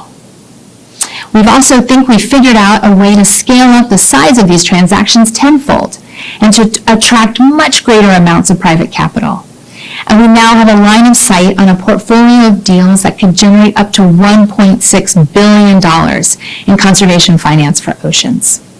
This alone could secure improved management and conservation for 4 million square kilometers of ocean, a 15% increase in the amount of ocean area currently protected. And we also see a way to go even bigger. Given the magnitude of the sovereign debt crisis deepened by the COVID pandemic, governments could take this model even further. By using sovereign debt restructuring or debt forgiveness, lending governments can free up significant fiscal space explicitly for enhanced climate and conservation actions in highly indebted countries. Given the size of its sovereign lending balance sheet, China could lead the world on this. To scale nature-based solutions, we need markets. In Glasgow, one critical topic that will be under discussion is Article 6. An agreement on Article 6 will be critical for markets to have the security needed to scale nature-based solutions. We also know that this is the UN decade for ecosystem restoration. Nature-based solutions provide some of the most cost-effective ways to restore ecosystems and provide resilience for a changing climate. We know that nature-based solutions and nature-based ecological infrastructure can be applied across diverse areas, from upstream nature conservation and river system and coastal restoration to agricultural runoff, industrial pollution, waste management, and urban sewage treatment. We see scientific evidence of this in China's Sponge Cities program, the Dutch Room for the River program, and in mangrove restoration projects across the globe. Again, there is cause for great hope. The opportunities for climate, nature, and people through nature-based solutions are vast. The Nature Conservancy is eager to work with the parties to the UN Convention on Biological Diversity to advance the critical role of Mother Nature, our planet's natural capital. Nature doesn't need us, but we need nature to protect and nourish us and to help build our resilience to a drastically changing climate. Thank you.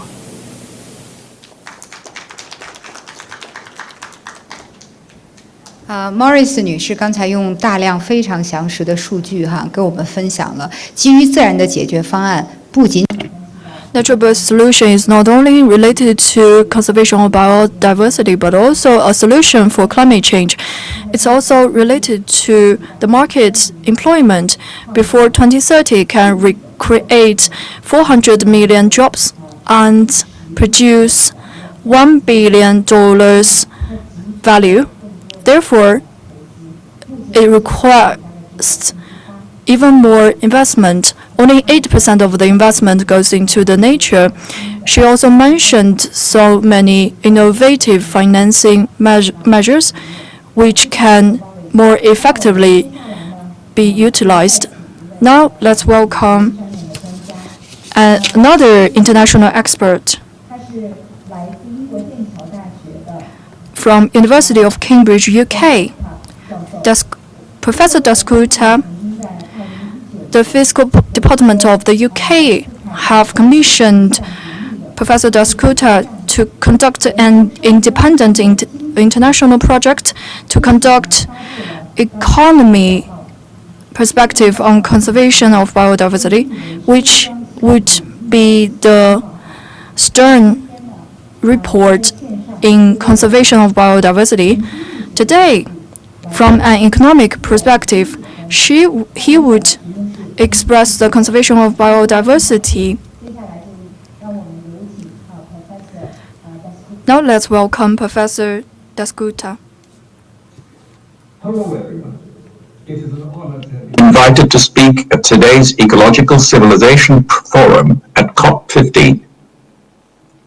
There is no escaping the fact that we are collectively damaging nature at an alarming rate, with biodiversity declining faster than at any time in human history. This decline presents acute risks to our economies, livelihoods, and well-being. Nature is an asset. Indeed, it is our most precious asset. It supplies us with clean water, pollination services for growing food. It decomposes waste and regulates our climate, and it offers us many, many other services besides. I can't think of anything we do which is not founded on nature's processes. So if we continue to degrade our natural assets, it is not only our economies that are in trouble, but our lives as well. These risks are often overlooked or are misunderstood, which is why in spring 2019, I was asked by the UK Treasury to lead an independent global review on the economics of biodiversity. My review was published earlier this year, and my hope is that it will help the work underway here at COP15. The review demonstrates that macroeconomic models of growth and development have come to imagine that we can bypass nature in our economic lives. But in fact, we are embedded within nature. So that imagination is false. This belief that we can bypass nature has been strengthened, however, by the fact that the average person today is less likely to be in extreme poverty. She enjoys a far higher living standard and lives significantly longer than she did even 70 years ago. The world economy has grown 15-fold since then. So you could say we have been living in the best of times. But while we have enjoyed the fruits of economic growth, the way in which we have grown has meant that for some decades now we have been demanding far more of nature than she is able to supply on a sustainable basis. So we have also been living in the worst of times.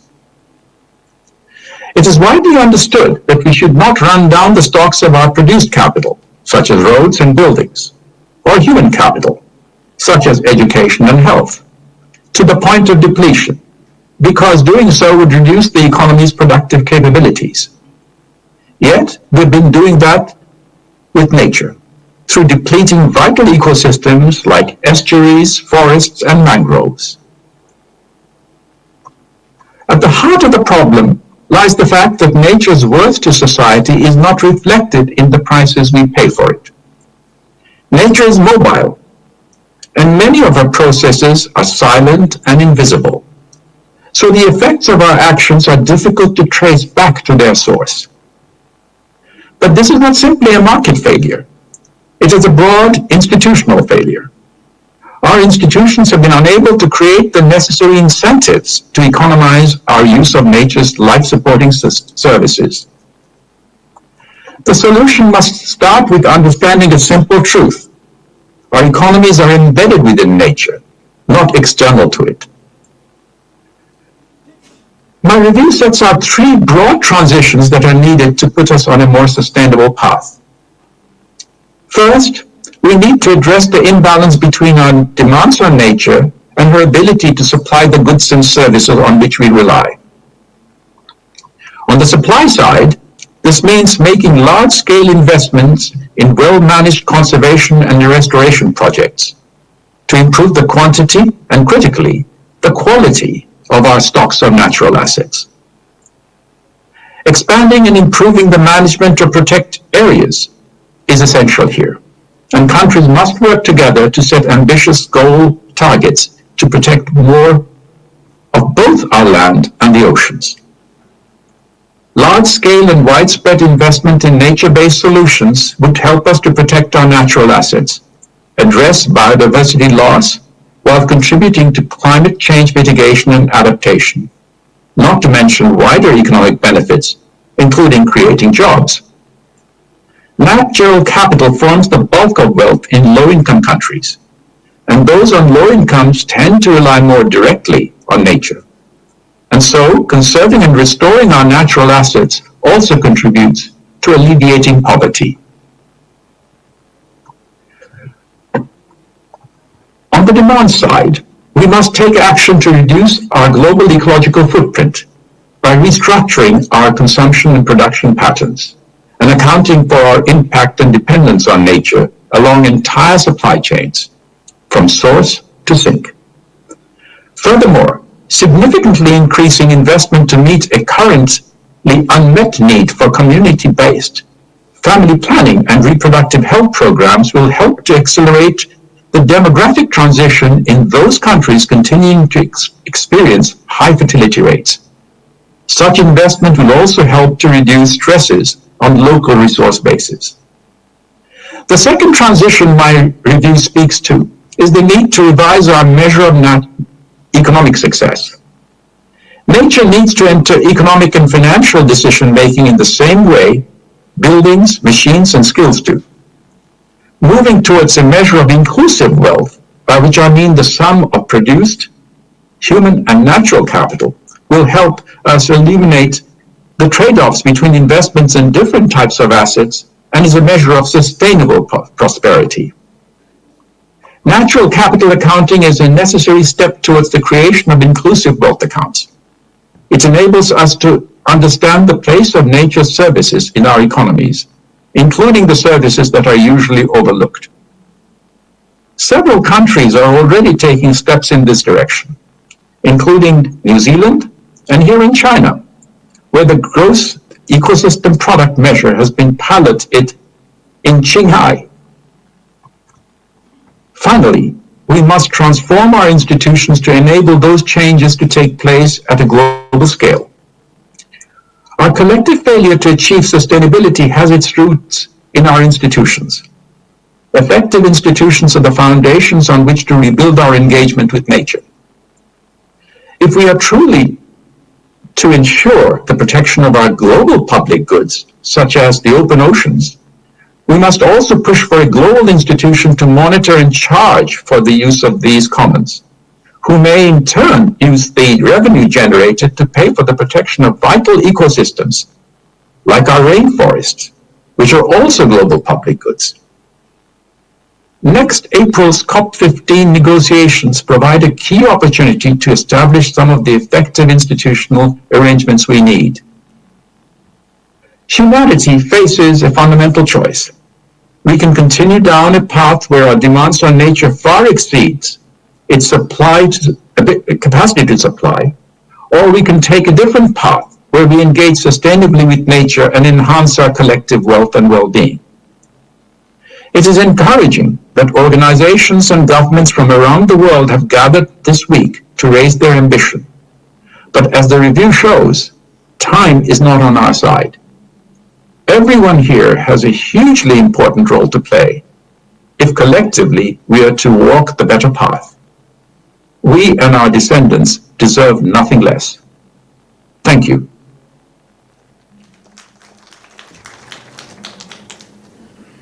非常感谢 Professor Dasgupta。他刚才在发言里呢，特别的提到说，从70年代以来，我们的经济规模增长了15倍。但是这个呢，是基于我们对于自然的一个更大的消耗。在现有的经济学的这个计算体系当中呢，我们没有把动态的、无声的。 自然所提供的服务，那个生态服务功能或者叫价值进行付费、进行计算。他特别强调了呢，我们需要重新审视、重新塑造我们的全球。Establish our international consumption and supply, and to re-evaluate the stock of natural assets and the quality. And thank you, again Mr. Professor Das Cooper, and we have the last but not least for this session. He is the Deputy Secretary General of Global Energy Interconnection in Development and Cooperation Organization, Mr. Chen Zhitiang. He's also an economist. He focuses on sustainable development and energy consumption and strategic cooperation. His topic today is on biodiversity and energy power revolution. Let's welcome him.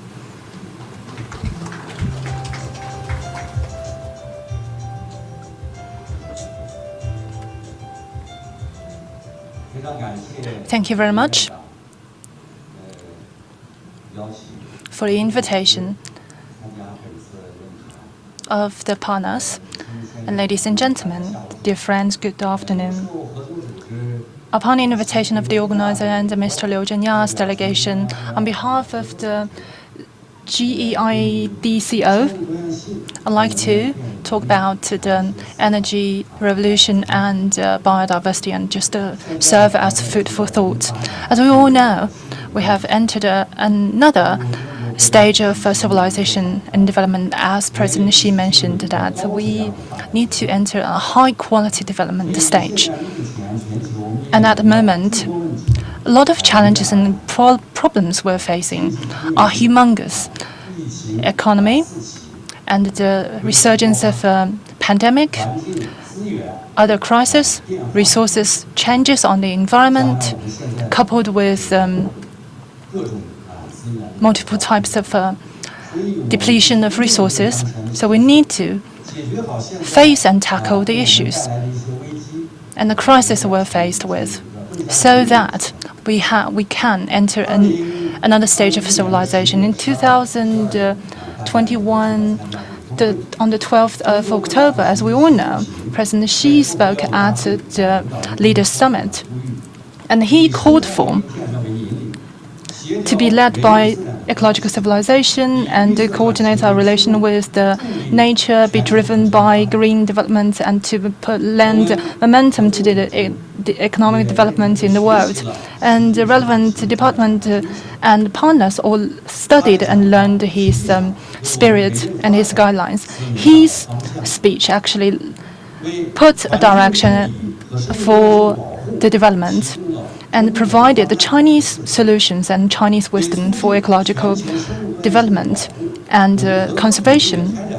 To strengthen international cooperation, we carried out large amount of survey and researches. We also believe that fossil fuel-driven economic development is the core of the fundamentals of all of the problems at any stages of civilization and human development. I had a 1-hour discussion with Miss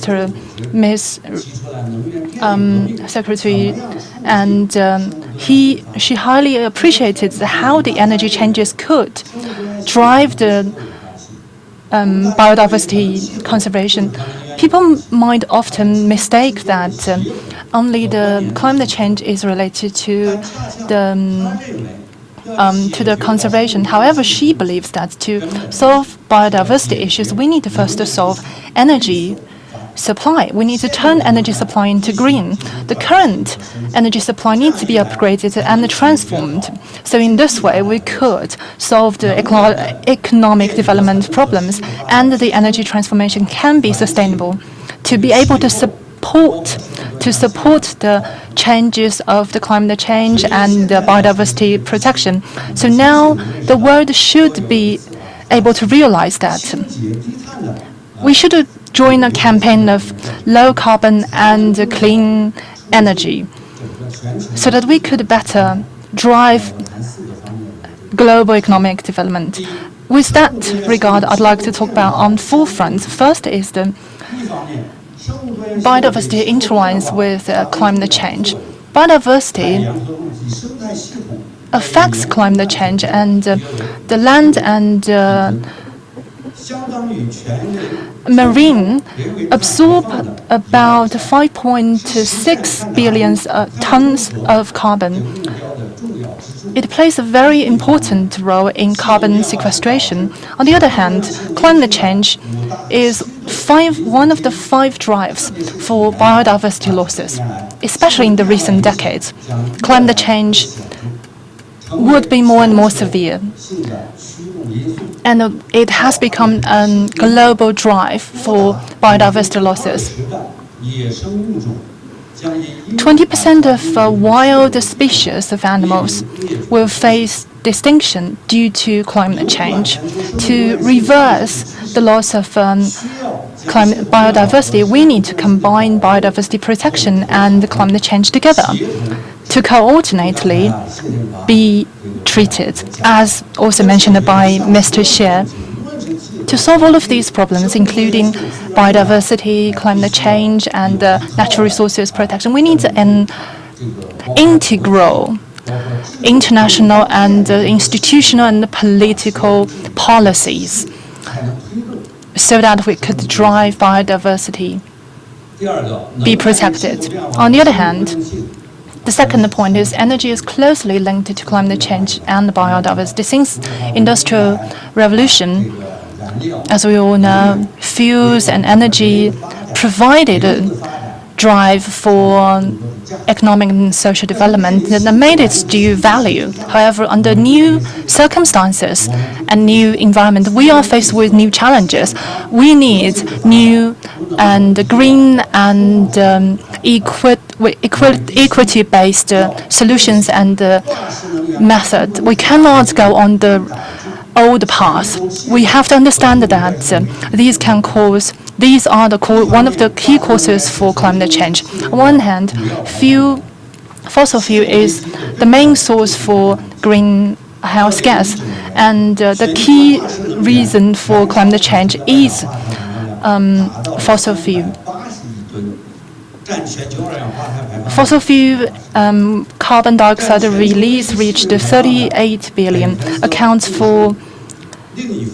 tons, accounts for 25% of the total. And fossil fuel consumption is also harming the natural habitat and consuming natural resources and invaded species, and also contributing to other 4 drives for biodiversity losses and environmental issues, including fossil fuel combustion causes 90% of carbon sulfur dioxide, and at the moment, carbon capture ability is still not enough. Carbon sequestration or carbon sink is the method we're using, and how to use it and to make contribution for human development. We need new and more advanced technology. That's why we see fog and air pollution and acid rain. But different in Yunnan, we are seeing green land and blue skies. And also by carrying out President Xi's guidelines, we are seeing the nature well preserved in Yunnan. In 2018, we have been working with the Yunnan government and the party committee in Yunnan, had a high-level discussion. We believe that Yunnan has abundant resources, and natural resources and water resource, but Yunnan needs to continue and work on wind and solar power capacity building.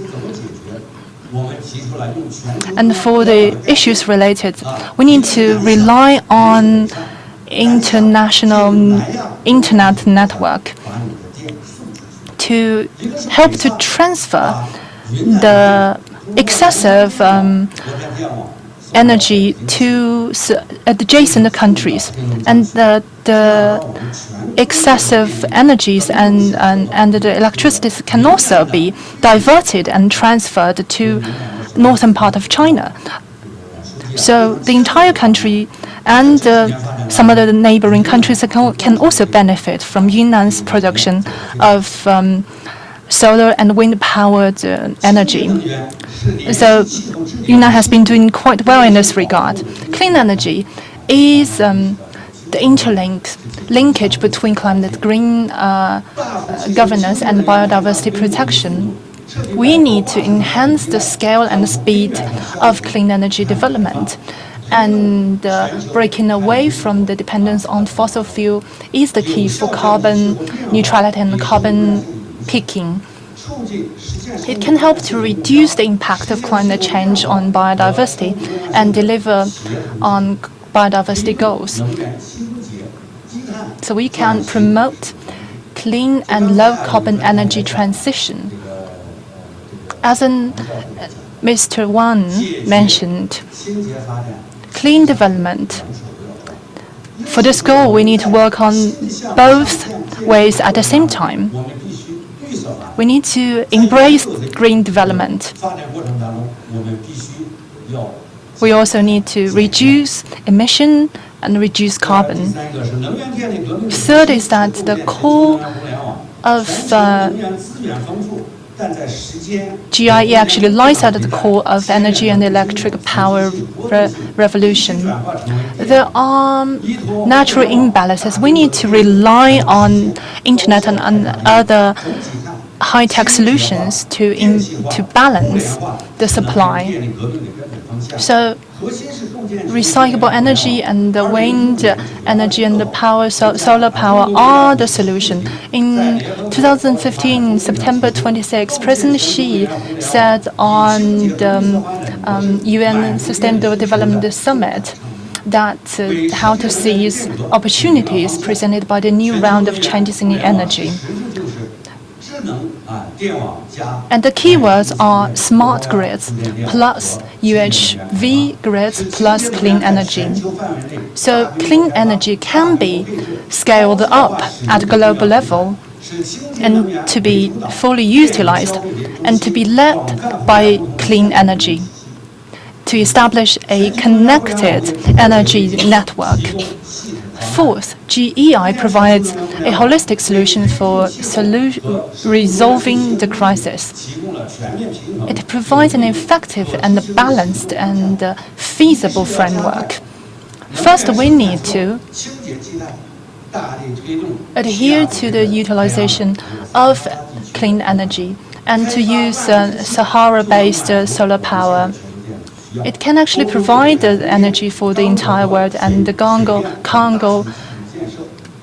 River-based other source of energies, and establish a clean energy-based system to reduce carbon. And we also need to work on the consumption level in terms of livelihood and transportation, to promote electricity, to replace gas and other source of energy supply, to build an electricity-centered green energy solution.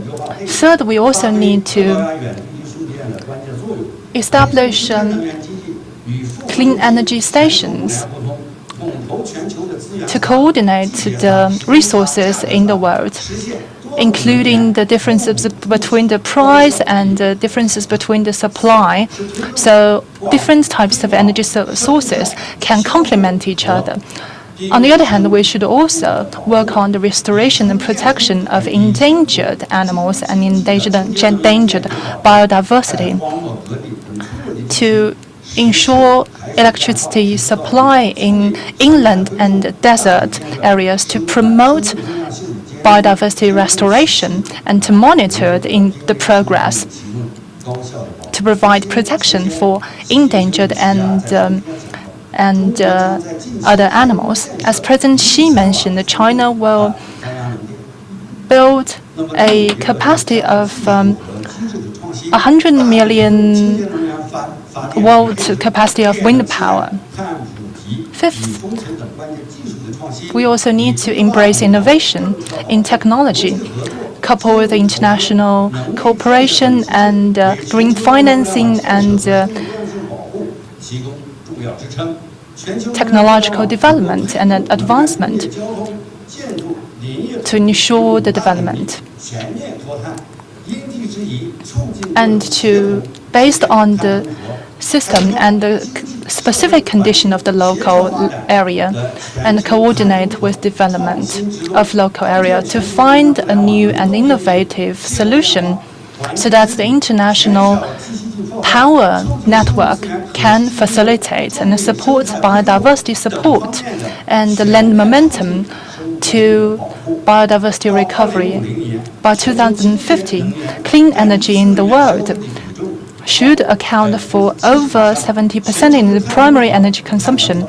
Carbon peaking and carbon neutralization can be basically realized and reduce the losses of 40% of birds and reduce the losses of reptile. The international energy network building can bring a value of investment opportunity for $40 trillion. It can also help the structure of industry and to find a new growth area for economy and to coordinate the development to find a new win-win solution and the result for all of us. Ladies and gentlemen, due to the time constraint, I just would like to stress on that the GEIDCO is the first international organization in the energy field initiated by China. We have already made progress and established representative offices and facilities across different globes, different continents. We also worked with the UNEP and other organizations and the International Institute to promote clean energy transformation. We are making our due efforts to the transformation and for the green transformation. We are also ready to work with you all for the benefit of humanity so that to build a shared future together. Thank you very much. We also published 2 books and would like to give you as a reference and as a gift for you if you are interested. Thank you very much, Mr. Chen. With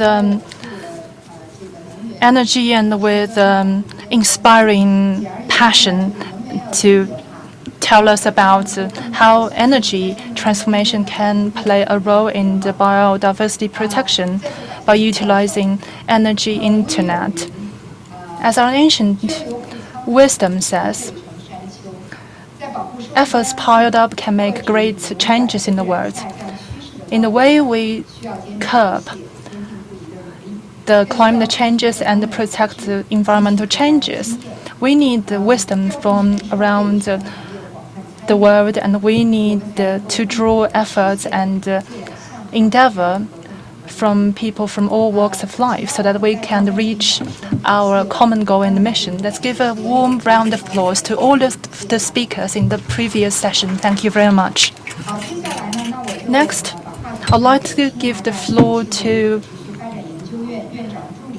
Assistant President of ICCSD and Executive Secretary General of GAUC. Let's welcome Ms. Wang Bingbing.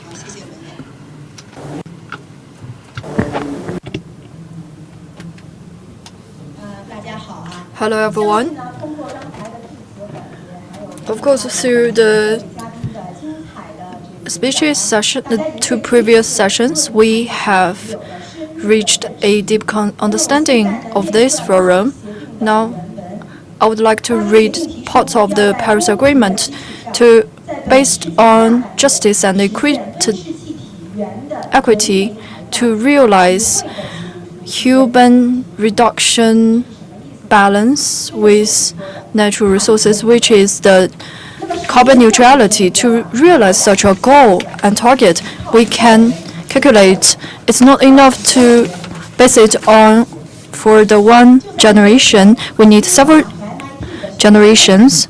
Just weeks ago, youngers from the Tsinghua University and MIT have reached a dialogue on such aspect, and they have a youth declaration and have brought their declaration to our forum. Now let's welcome the Chinese representative, Chen Xin'an. Also, we have an American student delegate. You are the master of the future. The floor is yours. 家好，我是来自清华。Hello, I'm Chen Xin'an from Tsinghua University. American student from MIT, now studying at Tsinghua University. Youth Declaration for Climate Response and Biodiversity Protection under Carbon Neutrality Goals. 碳中和目标下应对气候变化与保护生物多样性青年宣言。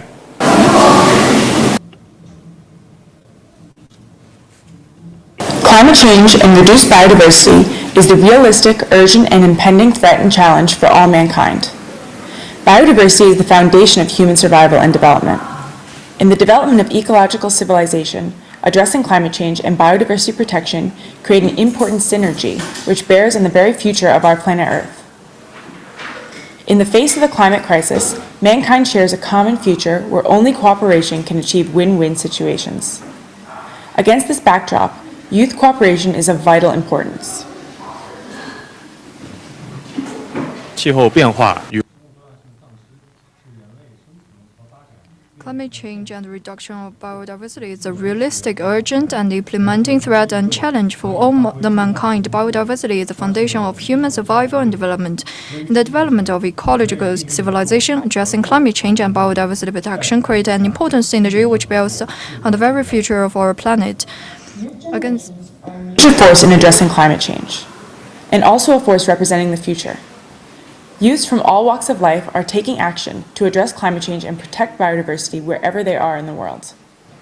At this critical juncture where history is about to be made, we embrace a shared vision to build a future where man and nature share a community of life in a beautiful world where all life coexists in harmony. To this end, as young generations, we declare that 青年一代是应对 Youth generation are a major force in addressing climate change, also a force representing the future. Youth from all walks of life are taking action to address climate change, protecting biodiversity whenever they are in the world. At this critical juncture where history is about to meet, we embrace a shared future to build a future where man and nature share a community of life. We declare that be better implementers. Cultivate green and low carbon awareness and practice the concept of responsible consumption. Save energy, reduce waste, and choose green traveling. Refrain from purchasing endangered wildlife and related products, and pursue the use of highly sustainable and durable products. 一、成为更好的行 be better implementer, cultivation, green and low carbon awareness, and practice the concept of responsible consumption, save energy, reduce waste, and choose green traveling, refrain from purchasing endangered wildlife and related products, and pursue the use of highly sustainable and durable products. 2. Be better sharers. Actively share the experience of green and low carbon actions with family, friends, and classmates. Be good at using social platforms to spread green and low carbon knowledge. 二、成为更好的 Second, be better sharers. Actively share the experience of green and low carbon actions in life with family, friends, and classmates. Be good at using social platform to spread green and low carbon knowledge. Be better researchers. Correctly understand the challenges posed by the climate crisis and biodiversity loss, and fully realize the synergistic value of nature-based solutions. Use scientific research outcomes to provide technical and policy support for addressing climate change and protecting biodiversity. Third, be better researchers. Correctly understand the challenges posed by the climate crisis and biodiversity loss and fully realize the synergistic value of nature-based solutions. Use scientific research outcomes to provide technical and policy support for addressing climate change and protecting biodiversity. 4. Be better promoters. Be more thoughtful and responsible. Develop youth-centered cooperation platforms or projects for ecological conservation. Contribute innovative solutions to global climate governance and biodiversity international cooperation with a positive and rational attitude. 4. Be better promoters, be more thoughtful and responsible. Develop youth-centered cooperation platforms or projects for ecological conservation. Contribute to innovative solutions to global climate governance and biodiversity international cooperation with a positive and rational attitude. History entrusts us with missions, and our times require responsibility. Young generations are obligated to build a community with a shared future for man and nature. As the backbone of building a zero-carbon future, we will start from ourselves. Act positively. Mobilize all stakeholders to participate. Boost scientific research and innovation. Promote international cooperation, and strive to jointly build a community of life on Earth, and jointly build a clean and beautiful world. 历史赋予使命。 History entrusts us with a mission, our time requires responsibility. Young generation are obliged to build a community with a shared future for man and nature. As a backbone of building a zero-carbon future, we will start from ourselves and act positively, mobilize all stakeholders to practice both scientific research and innovation, promote international cooperation, and jointly build a clean and beautiful world.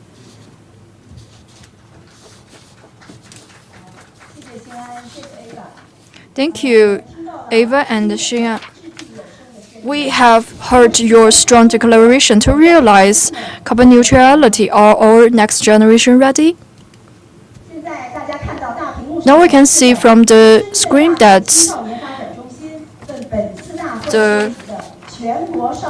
all the young generations drawing from Shenzhen Development Center, they use their colors and pens to draw the community of all life on Earth, which is the beautiful homeland from children's eye. In order to go to school, they cannot attend this forum today. Let us give a round of applause for the children.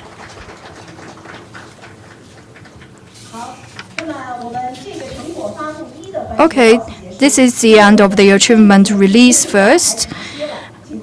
Due to the time limit, there's no tea break, and during this time, we will play two videos. The first would be the youth summit of the carbon neutral future for the young generation and their thoughts on this aspect. And the second video is what we have just mentioned, the Sino-US youth dialogue on climate. The impacts of climate change are easy to see, and that is why we need to act now. It's not just an issue for a specific group of people or specific region. Because it affects every aspect of food, clothing, shelter, and transportation. I foresee that climate change will lead to widespread poverty and food insecurity in my country. A directly climate-related typhoon hit my homeland Macau, causing 10 deaths around my neighborhood. In recent years, the climate change brings enormous damage to our home, family, and friends. We passed talking. We're at a tipping point. We're at a place of no return. We are ravaging the very ecosystem that underpin our society. I'm calling on decision makers to make space, to listen, include, and be accountable to our demands and ideas. We've got a vanishingly thin opportunity of time with which we can act. So please listen. Please seize this opportunity to rebuild our planet. We need a revolution of food system. Without combating climate change, we can't look into the future with any hope. The solution is in your hands. We must act now.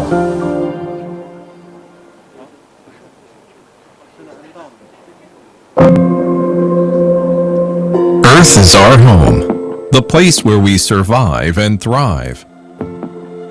When man-made pollution escalates, when uncommon extreme weather becomes common, when our rich biodiversity becomes scarce, when social conflicts, survival and developmental issues become increasingly prominent, no country or individual can remain unaffected. How should we conduct ourselves amidst the climate change challenge? The importance of preventing global warming is self-evident. Through natural disasters, Mother Nature has expressed its protest of man-made pollution and prompted us to speed up the pace in order to increase the intensity of our actions towards reversing climate change. In 2019, Tsinghua University initiated and invited 11 well-known universities, including the Massachusetts Institute of Technology, to establish Global Alliance of Universities on Climate. The first graduate forum of Global Alliance of Universities on Climate was successfully held in the same year. Young students took concrete action to protect the climate and environment.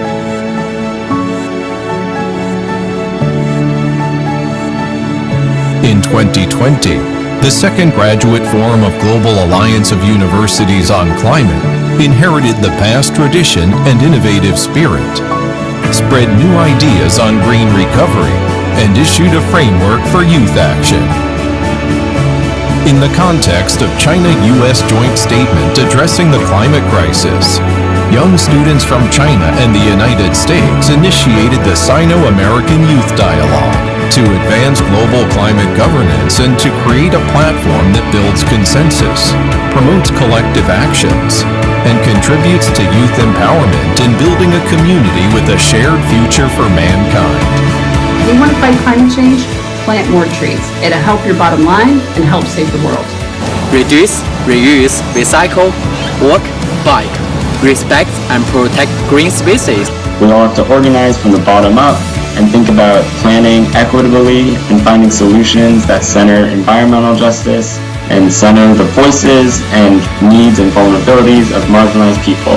It is possible for us to curb climate change as much as we could and as soon as possible. Recycling plastic, glass, and paper, using refillable water bottles, air drying your clothes to save energy, taking the public transit, and making your voice heard by those in power. It's time for us to take actions. Popularize the knowledge of carbon neutrality to the public. I believe that younger generations from around the world should unite. Get out and take actions. I think that young people need to connect with each other and with older generations to find common ground. Addressing climate change is the common cause of all mankind, and it is also the obligatory mission of the youth of China and the United States. May young people from China and the United States actively participate in tackling global climate change and creating a better future, where not just mankind, but all the ecosystems around the globe flourish. Low carbon. Act now. Low carbon. Act now. Low carbon. Act now. Low carbon. Act now. Low carbon. Act now. Low carbon. Act now. Low carbon. Act now. Low carbon. Act now. Low carbon. Act now. Low carbon. Act now. Low carbon. Act now. Low carbon. Act now. Low carbon. Low carbon. Act now. Act now.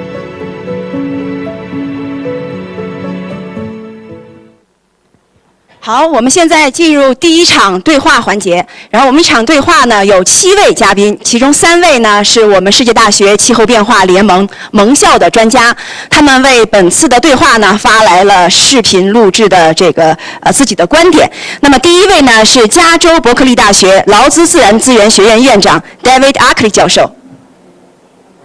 My name is David Ackerley. I am the Dean of the Rouser College of Natural Resources at UC Berkeley. I'm very pleased to send this message and greetings from California. California is fully committed to the goals of the 30 by 30 commitment to conservation and biodiversity. And I'm pleased to speak today on how we are approaching this problem in the relationship of biodiversity to a net zero future and our climate solutions.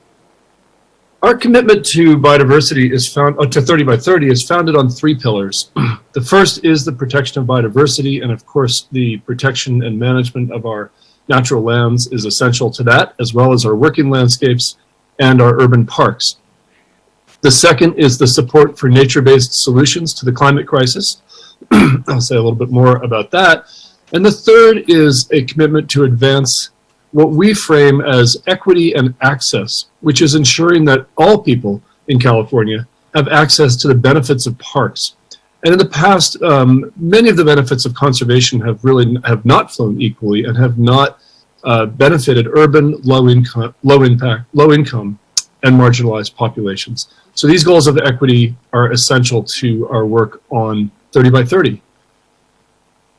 The key, in my view, to this problem, to the years ahead, and this is especially perhaps from the view of, from a Mediterranean climate ecosystem, a semi-arid ecosystem, where warming temperatures are leading to increasing intensity of drought, as well as very severe fires. We're in the middle in California of yet another intense fire season with, in fact, the largest fire in our history, the Dixie Fire, still burning, some just actually a little ways to the north of where I sit today.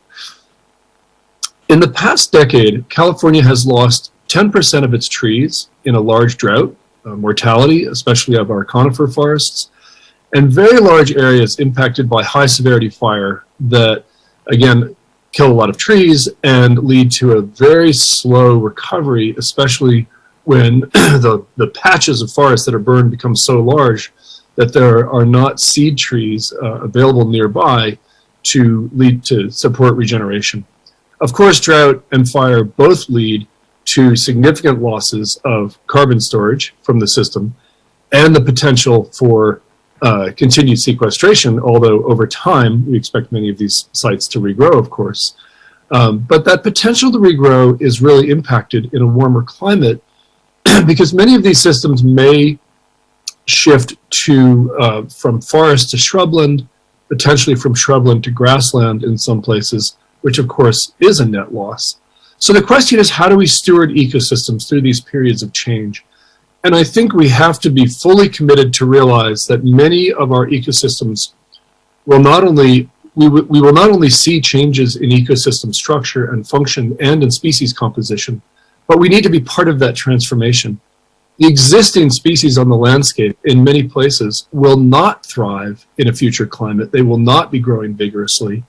And if we resist and hold back from some of those changes, it will lead to a continued degradation of ecosystem function in the future.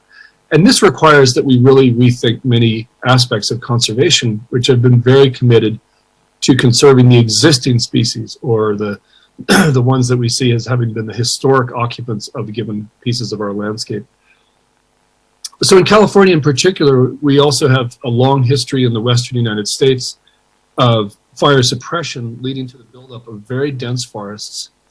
And a lot of that density, we actually need to remove trees from the landscape in order to reduce the risk of future fire. So we will be seeing some short-term reduction of carbon storage in order to achieve long-term goals of returning to more sustainable fire regimes. And part of that is a recommitment to the restoration of indigenous burning practices and drawing on the wisdom and the knowledge of California tribal communities who have used fire for millennia to manage these systems in a way that is sustainable and can help avoid these very high severity fires. We're also looking for new ways to use wood products. So as wood comes off the landscape, it doesn't simply contribute to further carbon losses, but can either go into fuel supply chains or new wood product supply chains. So these are some of our priorities. Of course, there's much more to say. I want to thank the Global Alliance of Universities on Climate for this opportunity and invitation. I hope this session is a very productive discussion, and I look forward to the continuing dialogue at the CBD meetings as we move forward in the future. Thank you. 好，谢谢 David。面对刚才 David Thank you, Mr. David, and by facing human intervention and causes from human, we cannot just stand by and watch. However, the level of intervention have to be controlled as well, not from one extreme to another. Now, the next speaker, let's welcome Director, a Professor of Biodiversity at the University of Oxford. Benefits for people and biodiversity. They include the protection, restoration or management of natural ecosystems, the sustainable management of productive land and seascapes, and the creation of novel ecosystems such as urban green infrastructure. The concept of nature-based solutions reflects the fact that nature is our life support system. Natural habitats support human societies in countless ways, from providing food, clean water and shelter, to storing carbon and protecting us from the impacts of extreme events such as floods, droughts and heat waves. The concept also draws on the knowledge that biodiversity loss and climate change share some of the same drivers and hence share some of the same solutions. In particular, land use change is both the biggest driver of biodiversity declines and the second biggest source of greenhouse gas emissions. Protecting or enhancing our carbon stores through the protection and restoration of natural ecosystems can therefore, at least in theory, both reduce warming and slow biodiversity declines. But such an outcome is by no means inevitable. The problem is that much of the recent limelight has been on tree planting for carbon sequestration. And there are serious concerns that this is distracting from the need to rapidly phase out the use of fossil fuels and to protect existing intact ecosystems. There are also concerns that the expansion of commercial forestry, framed as a climate change mitigation solution, is coming at the cost of carbon-rich and biodiverse native ecosystems and local resource rights. So this year at COP26, I urge signatories to the Paris Agreement to adopt 4 guiding principles.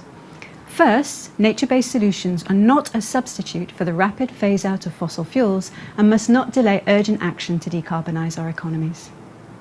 Second, nature-based solutions involve protecting, restoring and connecting a broad range of ecosystems on land and in the sea, not just in forests.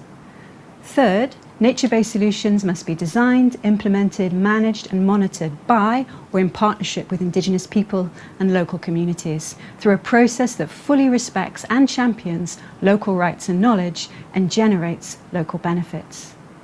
And fourth, nature-based solutions should be explicitly designed to provide measurable benefits for biodiversity. Only by following these guidelines will we create robust and resilient nature-based solutions that address the urgent challenges of climate change and biodiversity loss, sustaining nature and people now and into the future.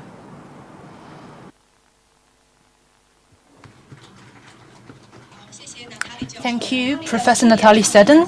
The 4 principles I'm sure you have already received, and the 4 principles will be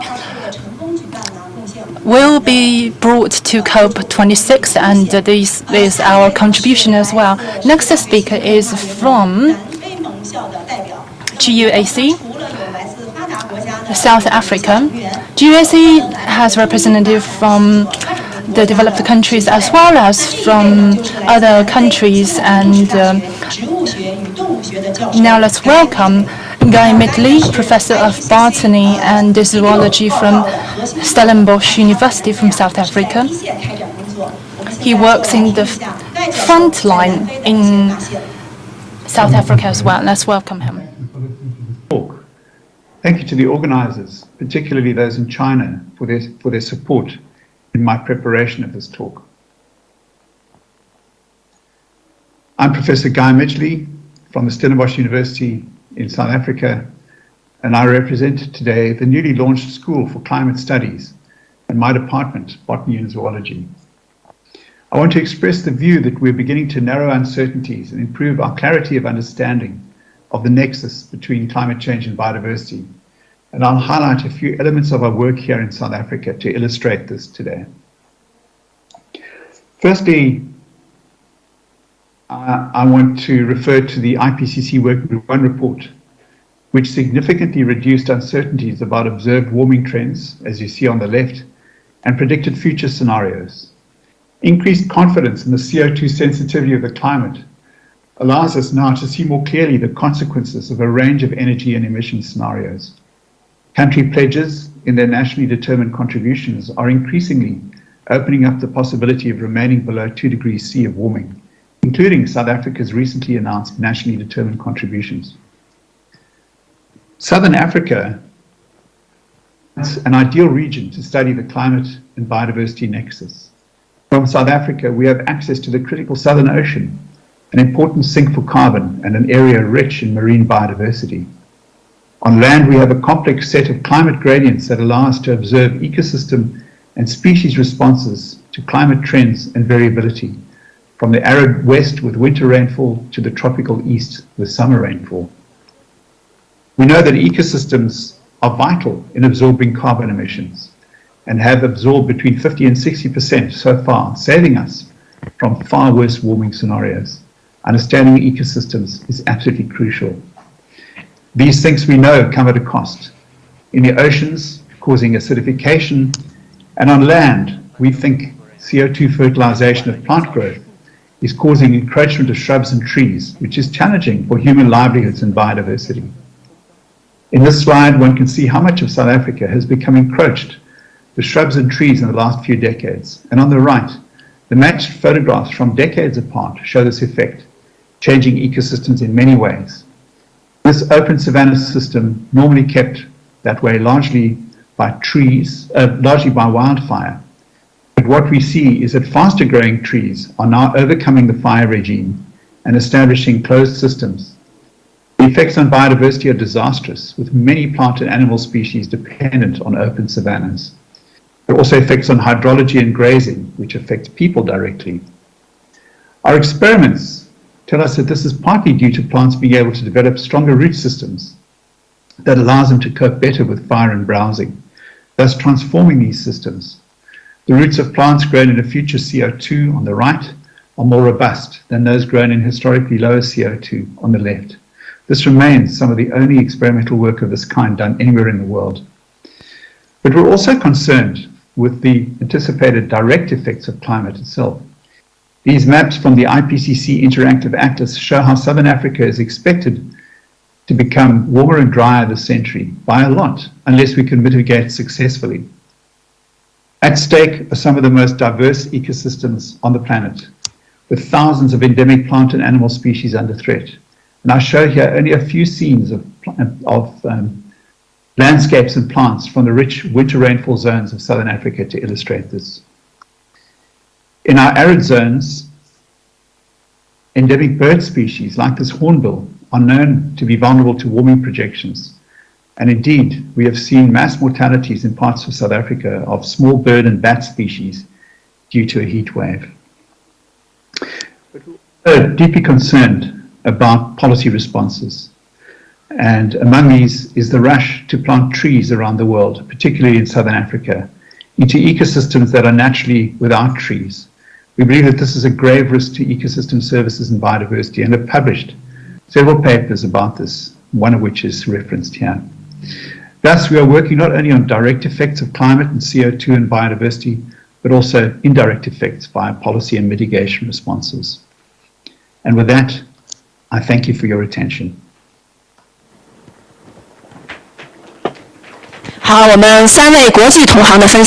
Thank you very much for the sharing from our counterparts in the international arena. Let's welcome our speakers to come onto the stage. First, let's welcome Mr. Li Haishen, President of Chinese Research Academy of Environmental Science, Ms. Chao Qingcheng, Team Leader of Climate Risk Project of Chanton Ho, and Ms. Li Ling, Director of Global Policy and Advocacy, WWF International. Executive Director Li Weiqi, Energy Strategy and Low Carbon Development Research Center from Sichuan Energy Internet Research Institute, Tsinghua University.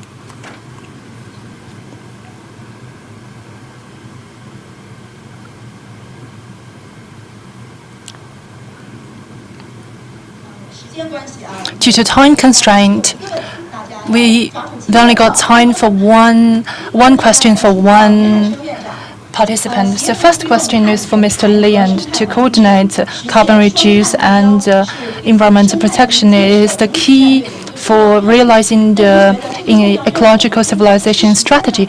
In your opinion, how can we realize it? Thank you for your question. Actually, as many speakers mentioned, climate change, for that we need to work immediately because the influence is severe. But I believe that biodiversity and losses and climate change and environmental degradation are faced not just in China as well as in developed countries and undeveloping countries. It's a common issue faced by us all. So here I'd like to put forward my two opinions. First, as Mr. Xie also mentioned, coordination, synergy, and Mr. Li mentioned that as well. However, synergy is quite a difficult goal to realize. I focus on how can we implement it. This is also one of the responsibility of the Institute of Environment Protection in China. When the goal is set by President Xi, how can we implement it? First, I think we need to view it from a holistic view by taking policies and scientific innovation and include policy and efforts together to establish a four-dimensional system from up to down, coordinated, a responsibility system. First, we need to understand who's the stakeholder, who's the responsibility taker, from the central government to different levels of the local government level, from all department of the government and the different energy agencies at the local level. We need to detailize and cascade the responsibility to understand who is the person in charge and who is accountable for this specific responsibility. This is one thing we need to work on. Second thing is supporting policy. We need to continue to advance legislation to support environmental protection, as Mr. Xie mentioned about the N+1 system as announced by President Xi as well. And this what is to solve the problem of law-based solution, law-based practices. It's a mammoth task fallen us with a lot of details to figure out. Third is to synergize our efforts. How can we work in an aligned practice, and how can we facilitate all of the parties involved? And that is with the goal to solve goals and to detailize without hoping to have a one-for-all solution, to have more specific solution for the specific area. China is a large country. There are huge differences from the west side to the east side of China. How can we implement and formulate policies for different areas is a problem for us to think. Another thing is that it has to be measured and traceable. It's a long way to go. We had a lot talked, but in practice, we need to understand from where it is emitted, released, and how much is released. When the carbon market is ready, we have a lot of details to be figured out. That's the first suggestion. 7 systems that like to stress. Another opinion is that we need to coordinate 6 elements together. China is a country of 1.6 billion people. We still need to rely on industrial economic development. We need to feed 1.4 billion people. We've just reached a well-off society. People of my age probably still can recall when we were in the 70s and 80s of last century. People were still not easy to feed themselves and still starving. So we cannot solve environment problem when one is still starving. So we need to follow the principle of same sources, same origin, and the same solution, and to find a comprehensive all-round solution to include it into the mainstream. Mainstream is a very good word. We not just need to include it into the mainstream in the world, but also include it into the mainstream of socio-economic development in China. This is the mainstreaming we're talking about, based on the existing environmental evaluation systems and clean production and waste release systems together with other regulations and the policies together. How can we align them and coordinate them together without drafting from scratch? On August the 30th, the central government mentioned carbon reduction needs to work together at the same time with energy reduction to be evaluated together. Another way is I'd like to focus on without starting from scratch and adding more burden to our enterprises, because running enterprise is not easy. If enterprise will need to be evaluated by different organizations, then it is very, very difficult for them to maintain a business. So from the sources, and we need to utilize the existing environmental evaluation system and to put it in line with the international level. Actually, China has made a lot of effort. The environmental evaluation system have been driving the industrial transformation from the de-sophistication and these efforts. We have made great progress. China's carbon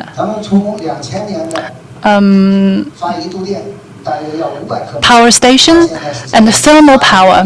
We have made great effort on thermal power in terms of reducing coal consumption with impressive numbers. And in the process management, we also need to stop it and protect it from the source. It should be in line with the pollution releasing policies and regulation in China. We have clean production promotion laws in China, actually. So but it's not comprehensive. The NDRC is now working on how can we improve it to keep it up with the changes of the times. There are different sectors and industries. If all of them can reach the level, the standards of developed countries, we can imagine that the reduction of carbon can reach 1.8 billion metric tons. Another thing we need to work on is the result review. We need to relate it to the tax policies and work closely with local government responsibility evaluation and audit. So if we can put all of these 6 elements together, we would see substantial progresses in China's carbon reduction and waste reduction. And ladies and gentlemen, for OECD countries, there are 38 countries covering 1.4 billion people, and China has a population of 1.4 billion people. Developed countries started carbon reduction and carbon neutralization after reaching the development. China will have to start this process when we just reached a well-off society and eradicated poverty. That's why we need to gather more effort. So it's not just a slogan. It would require substantial awareness and commitment to this mammoth task, and with our common and joint contribution. Thank you for your understanding and interpretation on such difficult task. The next question is for Director Chao. Director Chao has been devoting to this work 5 years earlier than me. I started since 2005. You are a pioneer to me. And also, you work for the Chatham House of the UK. The UK-China Climate Risk Assessment Project of the Royal Institute of International Affairs. You have participated for 3 times. Comparing with the the 2 previous times, what's the feel for the 3rd time? I'm very happy to attend today's forum. This project is co-funded by the UK Royal Institute of International Affairs. The first is on the methodology, and the 3rd is on the pragmatic practice, and also from national level to the regional level. For China, we focus on Hong Kong, Macau, and Guangdong area. And from the understanding point, I would like to cover 2 points. As experts have mentioned a lot, I would like to conclude my 2 views through 8 characters. The first is interrelation, because biodiversity and climate change are independently solved during war or work. However, they are interrelated intensively. Climate change influences biodiversity through three ways: influencing the loss of natural habitat, the fragmentation of natural habitat, and the degradation of natural habitat. From climate change, the regional change is unbalanced, therefore bringing different degrees of environmental changes. Some species, they migrate from lower altitude to the higher altitude. They change from the lower area to the highest mountain and from the shallow sea to the deep sea bed. Therefore, the climate change have put a great challenge on the natural habitat for some species. Also, it accelerates the restoration of nature. For example, for some pandemics and transmission, there are different distribution of pathogens spreading to the medium and high altitude, affecting the growth of some species. Meanwhile, on the contrary, biodiversity could exert its effect on climate change and again influence the biodiversity. For example, land is a driving force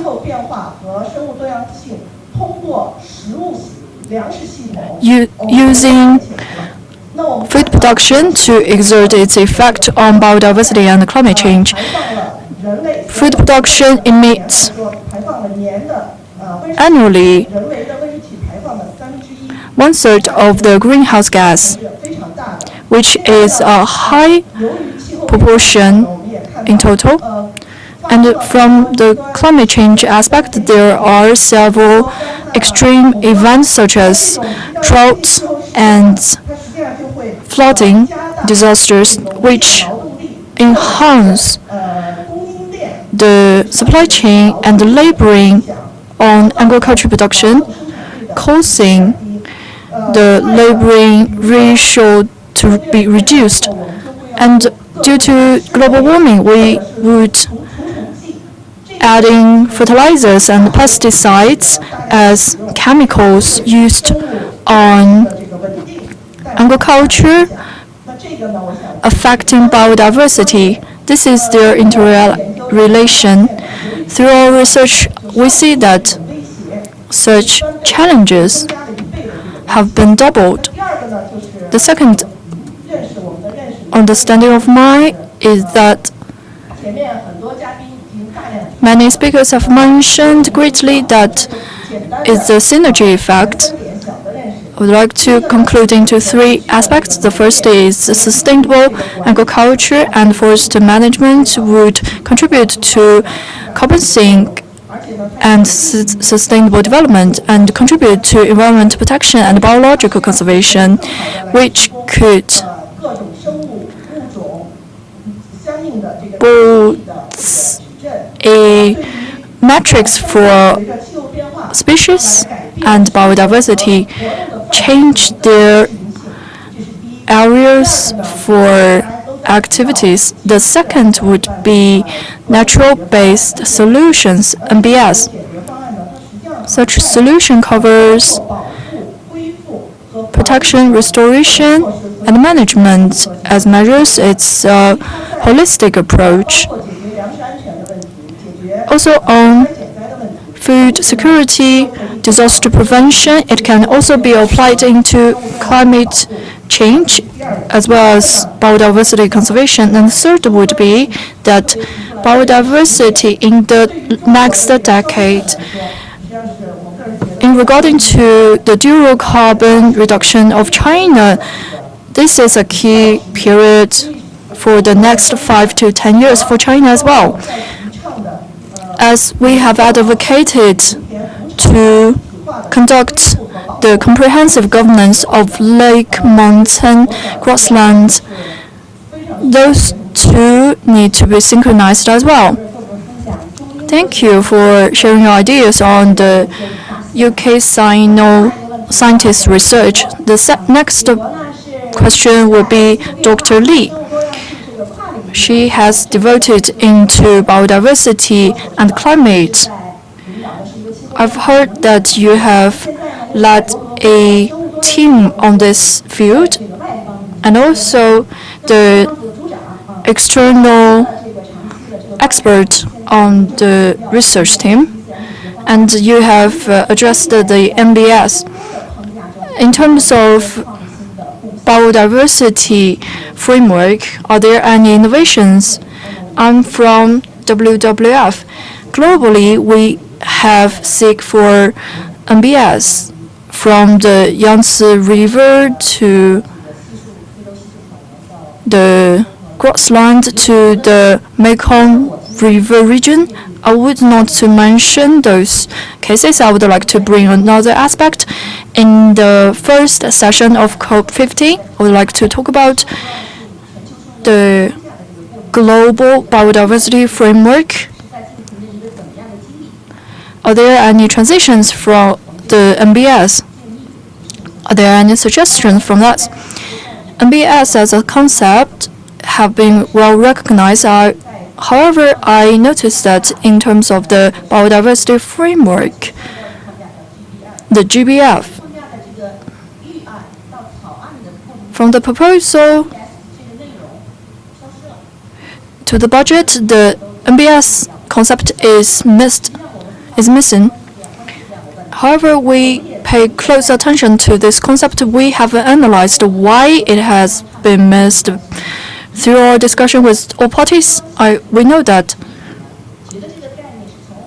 this concept is from the community of climate change. Therefore, people believe that it's competitive to the biodiversity. However, they believe some indigenous people see MBS as translating the value of the invaluable assets of natural assets. They are worried about this. And also, it shows no positive effect on GBF. On this concept of competitiveness, since 2020, in COP5, we believe this MBS concept should be insisted. In 2019, we recognize ecosystem-based approach from the aspect of biodiversity community. Therefore, if you compare those two, you can feel MBS and EB, and therefore we see those two are competitive. And some countries have mentioned MBS as a carbon colonization.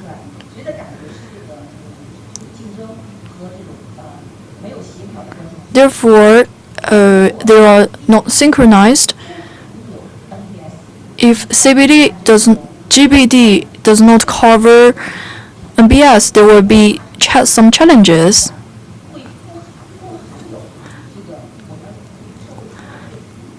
Which would exclude some parts of the world in terms of the HBS. And also, CBD in historical process could be neglected, as we need to seek natural-based solutions to solve an intertwined problem on biodiversity loss and health issue. Therefore, when reaching GBF. It's a bit narrow to me because the framework is not seen as a global biodiversity framework. It should be adopted by different governments and different sectors.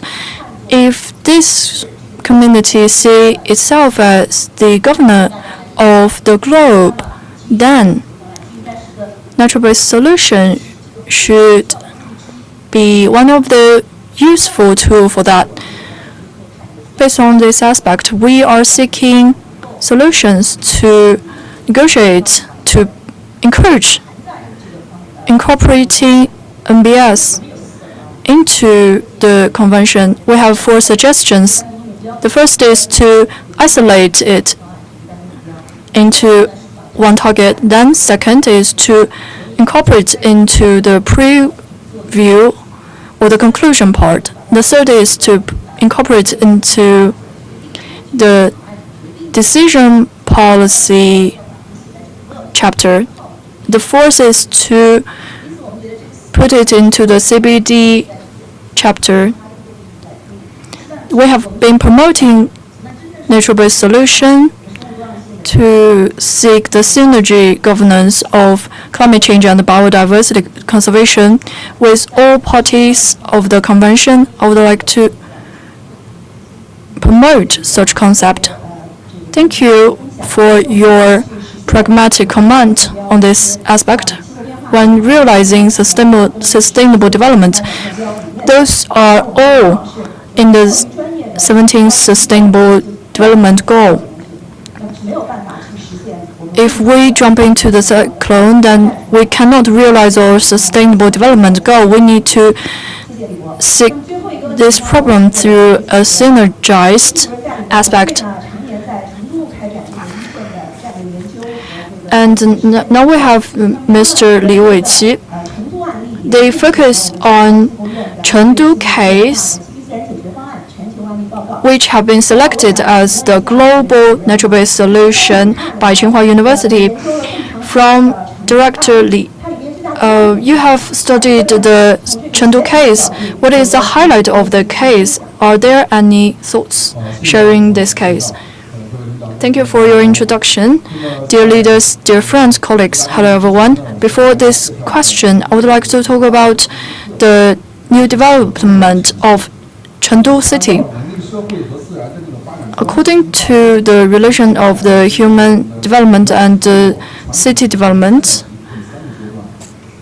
there are 3 stages of development. The tribes, for example, is that human adapt to the nature. It's agricultural civilization. We passively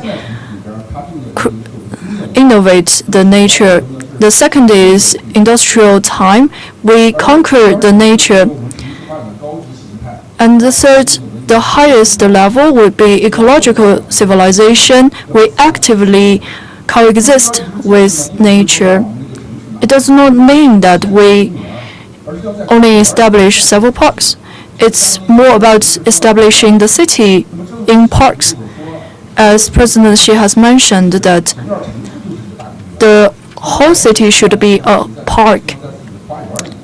Walking into the city is more like walking into the park, which is to put production, life, and ecosystem together in a city, which is to incorporate urban infrastructure function and some lifestyle scenarios into the park, which is integration of ecological civilization.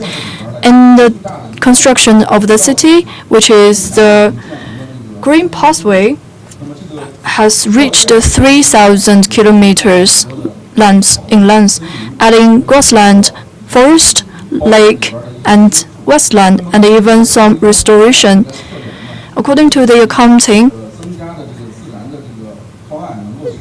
nature-based solution can reach 4 million tons of carbon sink. Secondly, such green pathway have put forward and interlinked with infrastructures, we exit cars and add population into the city, which means that for daily vehicles, there are 9 million tons of carbon emission. According to the statistics, 1/3 of them are 3 kilometers commute. Therefore, based on this principle, we can reduce carbon greatly in the future, and also during the construction, forest and grasslands restoration and construction can change the natural habitat of species and attracting more animals entering into the city. Lastly, I would like to mention, just like President Xi have mentioned, that if we respect nature, nature will reward us. Regardless of climate change or biodiversity, we would like to play a bigger role in that. Thank you, Weiqi. I hope the Chengdu experience can enlighten others as well.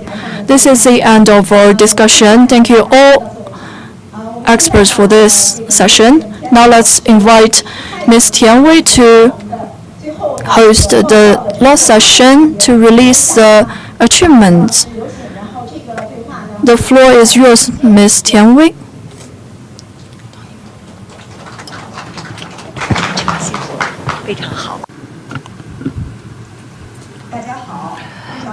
Ladies and gentlemen, thank you for staying with us. I understand we have a lot of interesting topics and sharings that are quite appealing to all of us. Now let's move on to the second session, Dialogue 2, which is themed with industry innovation. Allow me first to welcome our speakers onto the stage first. Let's welcome Lan Zhenzhen, Vice President of L'Oréal North Asia Zone and China, and Hugues de la Marine, Chief Country Officer and CEO of Société Générale China, Mr. Li Zhangguo, President and founder of Longji Green Energy Technology, Ms. Taiwan, Wood Supply and Forestry Regional Manager, East Asia and East Russia, ECF. Yang Peidan, Director of C-Team. Mr. Zhang Jiantao, he will join us from online. He's the Vice President of China, Korea and Mongolia Coca-Cola. We also happy to have Mr. Gao Guan, Vice President of China Meat Association online. Due to time constraint, we have to be concise. However, let me make the introduction first.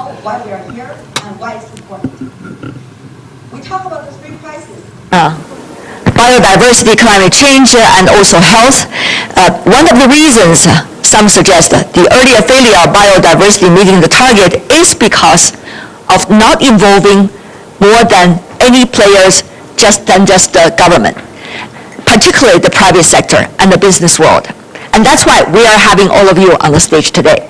以前呢，我们此前曾经说到，为什么关于声多的一些讨论，现在还处于讨论阶段。我们此前。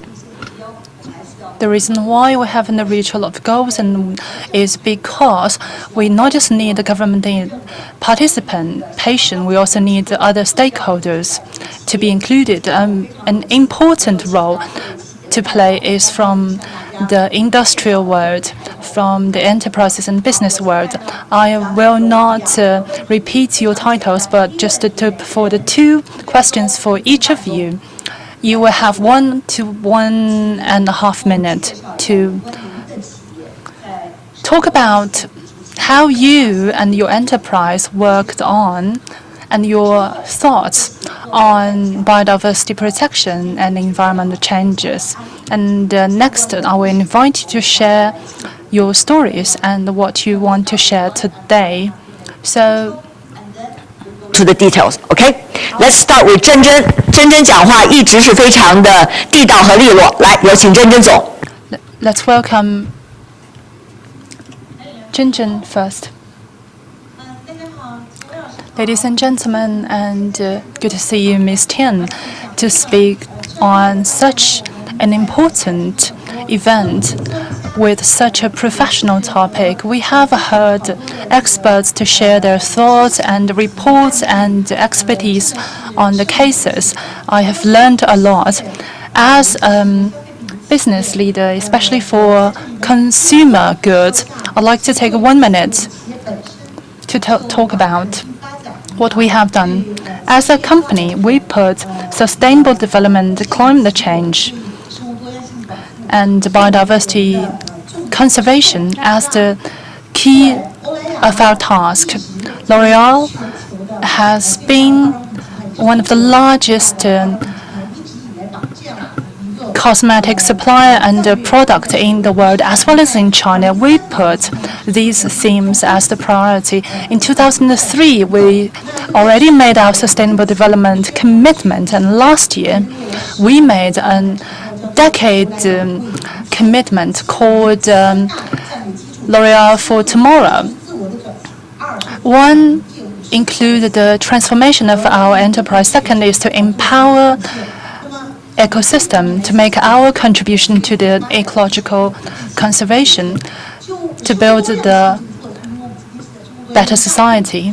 We are at this forum themed with ecological civilization. We understand as a business and our relation with the nature, we use sources from over 300 types of herbs and plantations. We need to reduce our impact on the natural world.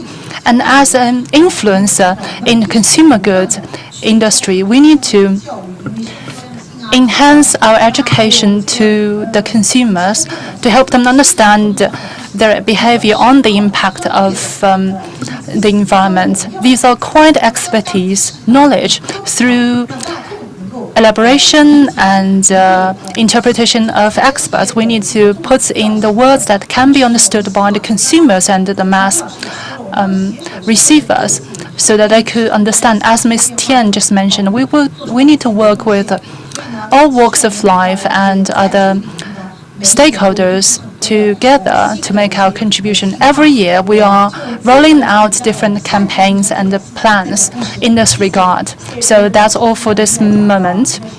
Thank you. You mentioned about upstream and downstream of your industry, how to coordinate with them, and how to educate the public and share with the public.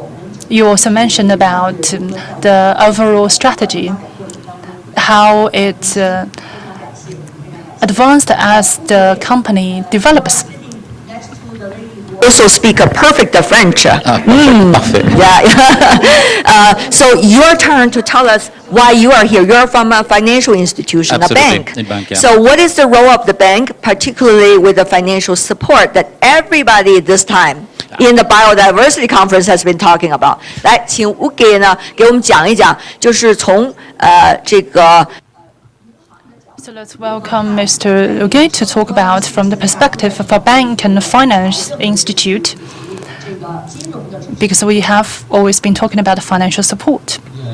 What you mentioned, and thank you very much. It's an honor to be here and to speak precisely along the lines of what you mentioned. Is the fact that actually, you know, most of the commitments that have been articulated by governments sometimes are difficult to put into practice, especially for some financial institutions. Our institution is a European bank, but we have a global footprint. We are in 61 countries. We have 130,000 employees. We have network banks, for example, in Russia. We have one of the largest network of banks in Africa. And obviously, this is a reason why very early we were incentivized to look at sustainability and biodiversity in particular. And that's the reason why actually very early we were committing in looking at sustainability as soon as 20 years ago. So it's not a new topic for an institution like ours. Now, how to put that into practice is more complicated, takes time, an enormous amount of time and energy. Nevertheless, we are making progress by receiving, it's very pleasant to receive some awards and some ranking that is putting us at the forefront of the financial industry precisely to try to progress on those matters. So it's a combination. Sustainability is climate change, it's energy transition, it's social responsibility, but it includes as well for our group biodiversity and with clear targets. I think those are great points because later you're going to share with us some of the new funds you just established, and that's going to be very much to the focus of what we're talking about today, 哈。他刚才跟我讲了的就是说。As he just mentioned, a lot of discussion haven't just started from today. As an enterprise, especially for financial institutes, they have already started these works long time ago. But now the discussion are divided into different sectors and with different themes and focus. Biodiversity and environment protection. So as an enterprise, how can we integrate these into one platform? These would require innovation. So we will talk about that later. Speaking of innovation, we would like to welcome Mr. Li from Longi Energy. As during the tea break, you mentioned that we need to embrace green energy to change the biodiversity losses rate, and at a certain level, we could utilize green energy to support our campaign against climate change and connect it with these two. From the perspective of an enterprise, what's your thought? Thank you. Actually, the challenges faced by biodiversity protection is actually the impact caused by climate change. So carbon neutralization, climate change, biodiversity are from the same source and origin. Our company, as the largest photovoltaic production company in China, in the world, we have our thoughts in three dimensions. First is that we need to focus on our business and scale up our investment on innovation and development to reduce our cost in photovoltaic technology, so that when embracing climate change campaign, we could embrace better, low-cost and higher efficiency solutions. This is our method to make our effort. On the second level, by practicing green energy production, we would also have to make ourselves a company that uses green energy and produces green energy. Previously, we used thermal power from the west side of China to power our production. Later, we removed our sources of energy to Yunnan and Malaysia, where green energy is the major source of fuel. And I would like also to welcome you all to Yunnan. We have over 3,000 employees in Yunnan. We are making clean energy in Yunnan. We have already relocated a large portion of our production center to green energy focused areas. What's the contribution of green energy? Above 50%. Going forward, we want to work on solar for solar, which means from solar energy, we produce solar energy. So on the third level, we not just need to a practitioner, we also need to lead, encourage other people to follow the path. From last year, we joined the international climate change, the RE 100 and EP 100 campaign, as well as other scientific carbon reduction goal.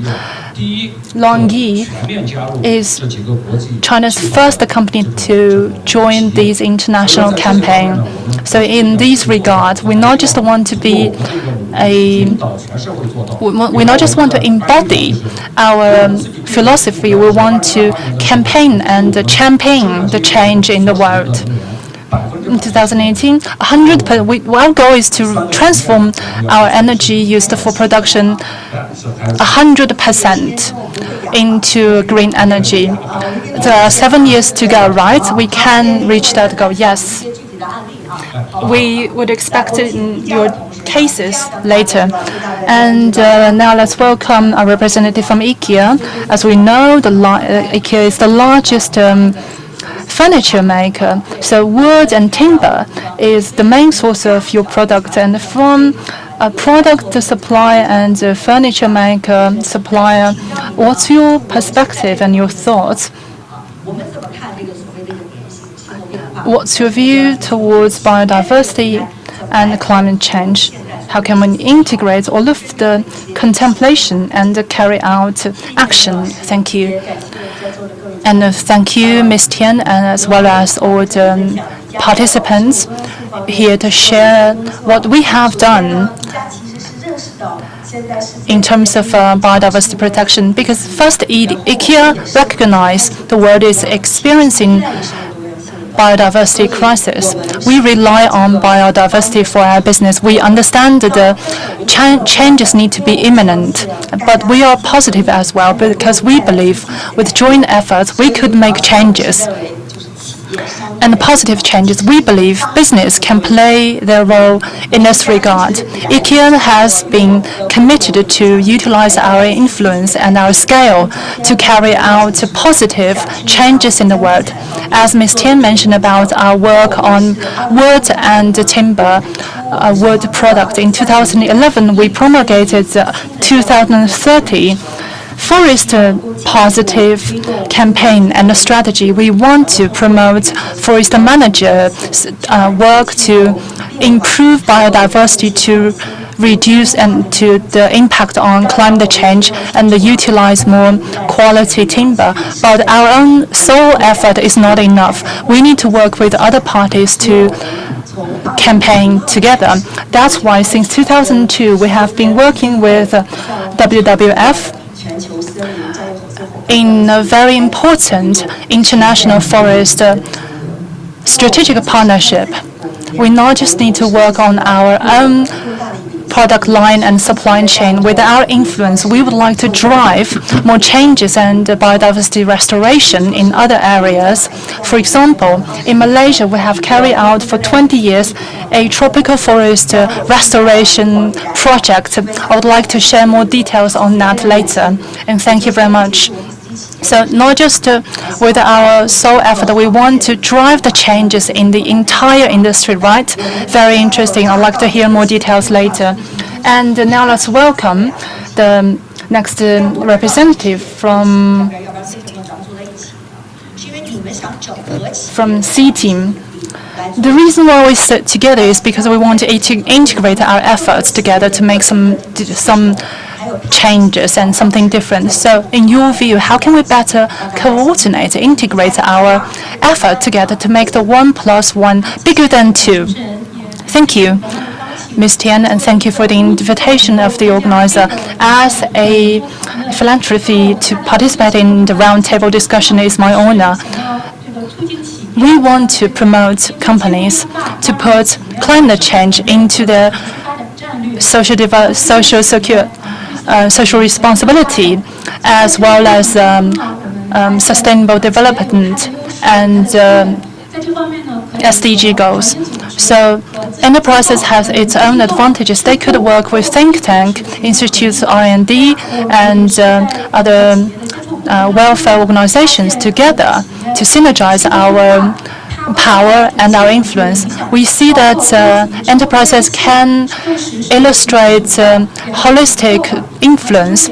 However, there are issues that the consumers, public, and some companies lack of understanding of biodiversity protection. That's why we want to work together to formulate some event and campaign to raise public awareness and use our international resources and networks to roll out and to promote these campaigns. And that's all for now, but later I will share more cases with you. I really appreciate our speakers to be so principled with the time limit. Quite efficiently, we finished our task. Now, I'd like to move on to Ms. Chen. You mentioned about Ms. Lan, actually, Zhen. Devils are in the details, but I believe there are beauty in the details as well. So let's welcome Ms. Lan to talk about the cases you would like to share with us. At the beginning, thank you, and our NGO and other guests made a very productive contribution. As our president, our CEO mentioned, that we need to be a good example in this regard. We also need to influence people and enterprises around us. L'Oreal is the same. We want to set us as an example in terms of a carbon release. In China, we have two productions. One is in Yunnan, one is in Suzhou. They have also all reached zero emission. And in China, in all of the representatives and our R&D in our headquarters, our distribution centers, and representative office across China, all of them have realized that zero carbon emission. In the Yunnan factory, we actually limited our water consumption. Suzhou factory is working on that as well. I want to take examples from our company. As we mentioned that we have detailized and the plans. On the other hand, we are a consumer product company. We will face millions of consumers. We believe social responsibility for an enterprise. We need to be a good example and also need to influence the society to participate and contribute to the conservation of the earth and the environment for next generation.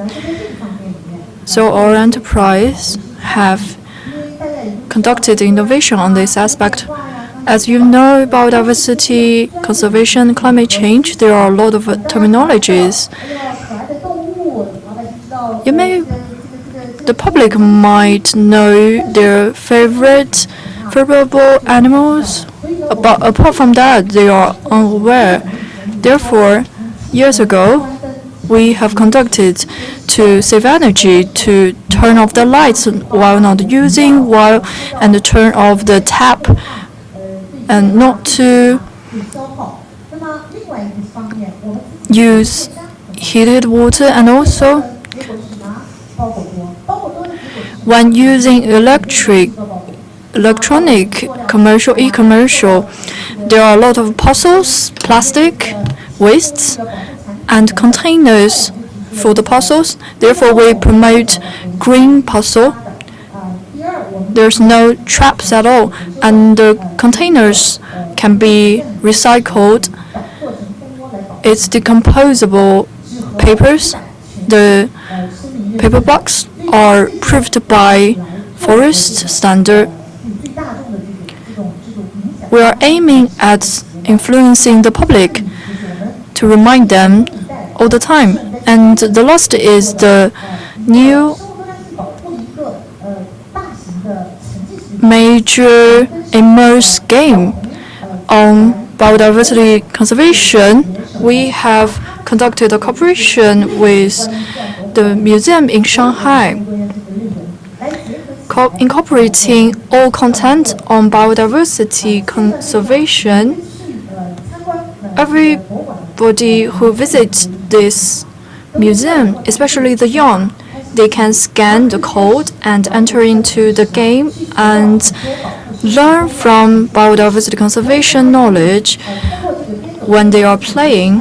When walking and playing, they can also invite on-site participators to see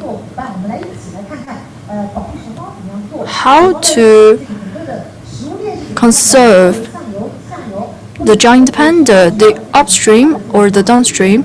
What are the feasible environment for the giant panda? Through this way, we want to add more interest into biodiversity conservation and attract all people to participate. We have bring this concept into the Kunming Zoo. If you have time, please pay a visit to the zoo, and we will be very happy to expect your visit.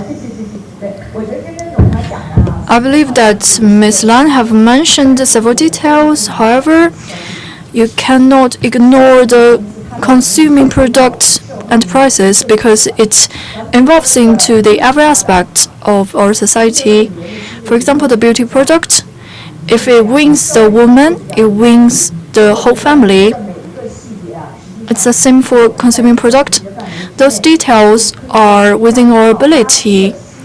We have made every effort to seek an approach to attract all participation from the public.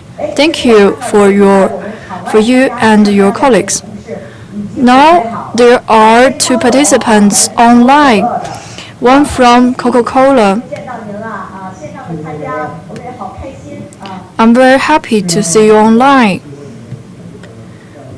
I'm very glad to share my thoughts on this platform online. I would not to advocate on our brand. So I believe that I would like to share the reason why we are attending this forum, and I would like to talk about for our enterprise. We are very proud, not only because of our 135 years of history, but also our special fund and investment on sustainable development project. Fundamentally, we are proud because every one of us seeing ourselves as the envoy of sustainable development. There are three reflections from that. The first is how enterprises can play our advantages to move forward. The second is how can we deepen our partnership to advocate our partners. Thirdly, apart from time, from the aspect of space, biodiversity should be a consequence, not a process, during which we have been an innovative enterprise during the history. Therefore, biodiversity is a very good driving force for us and for our supply chain partners and our consumers and our partners. We have stayed young. Those are all my comments. Long live the youth. I remember your words. Later, we would like to elaborate on the secret of long live the youth. Now, let's welcome Gao Guan, Vice President, China Media Association. Your ideas and principle contributing to climate change and biodiversity conservation. The floor is yours. Thank you, Monitor. In short, meat industry seek protecting meat production through biodiversity conservation. China is a giant country. The natural resource and food supply has an unbalanced relationship. The supply cannot meet the demand for different markets' demand. Therefore, throughout the years of experience, China has seek a pathway fitting China's situation to seek different types of meat, producing meat for different markets under different conditions to ensure meat production as well as biodiversity conservation. Later I will talk about detailed cases later. Food is not only about daily things we eat, it's more about upstream and downstream problems. Later we would seek advice from Mr. Gao. About fund, everybody's eyes brighten up. So you have to tell us what kind of fund you establish and who are the players, why is it important now, please. Thank you. I was not prepared actually to talk about the fund right away, but okay, please go ahead with your other examples. If you allow me, there is plenty of things that actually we are practically doing in order precisely to move into the right direction. I want to wake everybody up. That's why I said that. Please go ahead. First of all, information. The fact that actually we share the ideas from all our partners and our customers is quite key. For example, last week we did a full week during which we have worked on a sustainable week, a positive impact week, where we have exchanged with our customers globally to try to collect their ideas, their needs, their questions, and also explain from our side our constraints and what we expect also from them, explaining to them what we can do or not do. The second point is also precisely this point, is auto-discipline. It's basically a point where us as an institution, who were an early adopter of restriction in terms of coal financing. We recently committed to completely get out of coal financing by 2030 for OECD countries in Europe, and completely in the world in 2040. So this self-discipline is sometimes painful, but I think it's very good. I think it's also showing a way, and we obviously hope that from a private, from an initiative from our company, many others will follow. And this is very strictly respected during the implementation of our business lines. The other thing is products. On the bond side, for example, we have seen, it was mentioned, I think, yesterday from the person representing ADB, Asian Development Bank, the fact that they have issued a blue bond on the preservation of oceans. We have ourselves participated in 2 blue bonds issues in China, one from Bank of China, and another one more recently from a corporate, from C-SPAN, so it's a container ship owner and operator.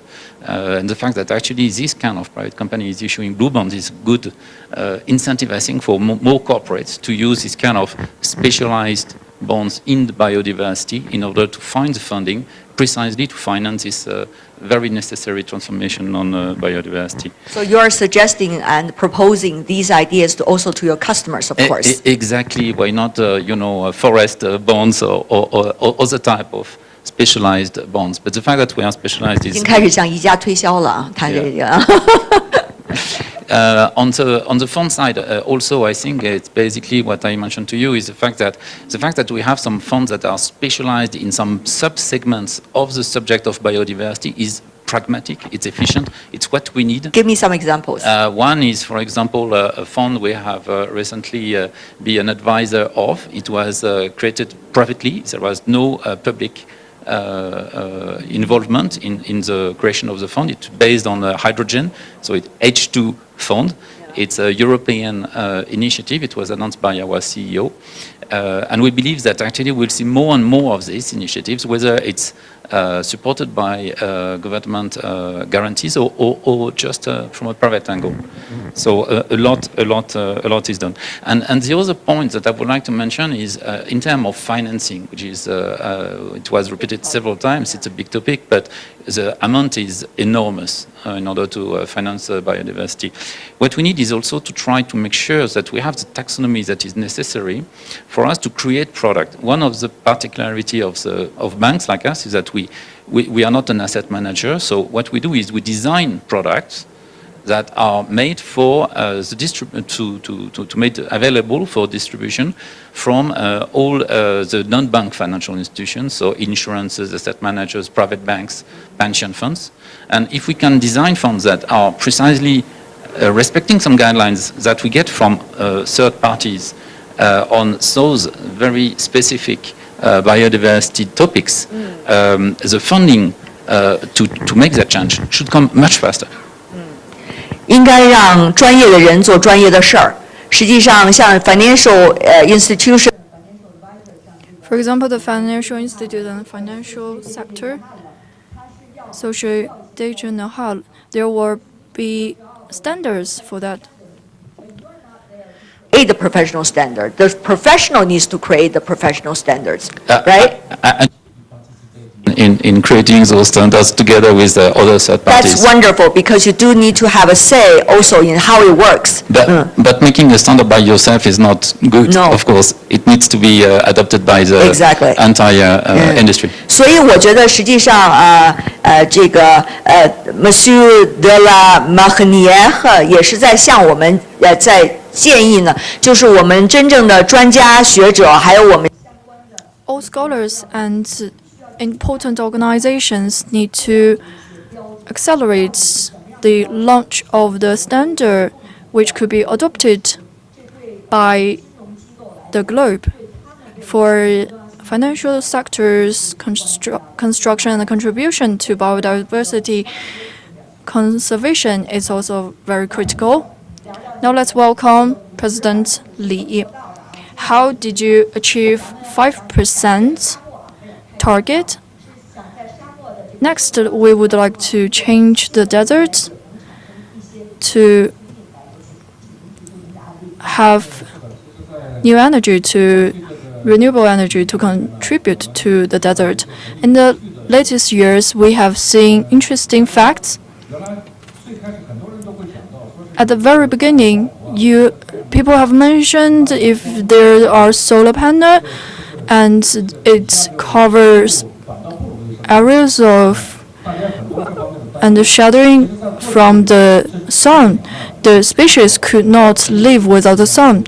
However, we have seen in the Inner Mongolia, grassland and the desert in Xinjiang, when the PV is installed, the desert has become grassland and vegetations have grown in such areas till the end. When the grass grows high enough, some farmers have raised chickens in such areas. Because with vegetations, there will be insects and birds. This phenomenon, at the very early stage, we didn't expect such result, and it inversed the understanding on PV, because PV provides green energy, which is a very good thing for addressing climate change. However, at the very beginning, people are concerned about PV on its negative impact on environment and ecology. However, now we can see PV is very positive. Please illustrate two cases. For example, if you go to Inner Mongolia desert, you can see after the installation of PV, there are vegetations, farming, and even chicken raising. We can show you, and with our enterprise and other enterprises, we have been governing and controlling desert through PV. PV ships are very delicious as well. And also, we have seen the reason behind because PV reduced water vaporing, and it also reduced the wind speed. Some enterprises have conducted deep research on this aspect, and we have conducted research on that. According to a Nature magazine, PV provides solution for the nation as well as increasing the product of agriculture. It also been mentioned that PV could bring the increase of biodiversity. PV panel attract birds breeding.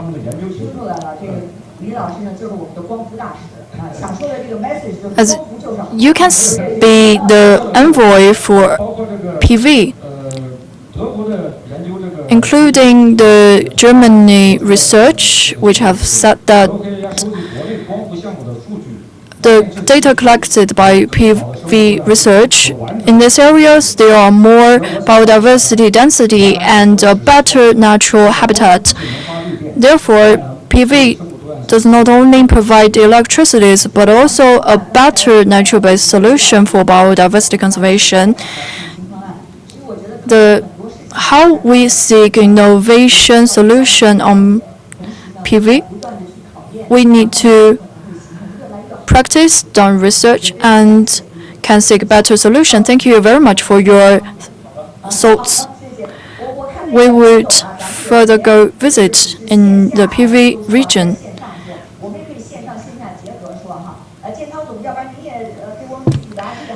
Now let's welcome President Jian Tao to talk about his thoughts.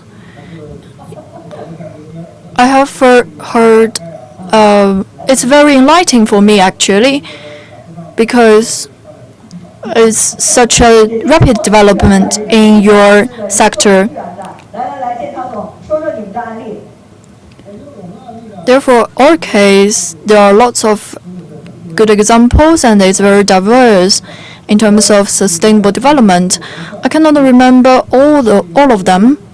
Therefore, I would like to illustrate some examples experienced by myself. In 2004, Coca-Cola have committed water rewarding, meaning every bottle of water made into drink can be rewarded to the society. The target will be in 2020 we would reach 100% of the rewarding of water to the society. Through the global system, we have reached such targets in advance. Through 10 years of efforts, we have reached the target in China 6 years ahead, and we have striving forward, which is very exciting because as a drinking company, rivers we know in China are Yangtze River and Yellow River. These are called the mother rivers of China. We carried out a lot of major projects with our partners. I joined the company not for long. I was surprised we had a fund to raise porpoise, Yangtze River porpoise. I was surprised.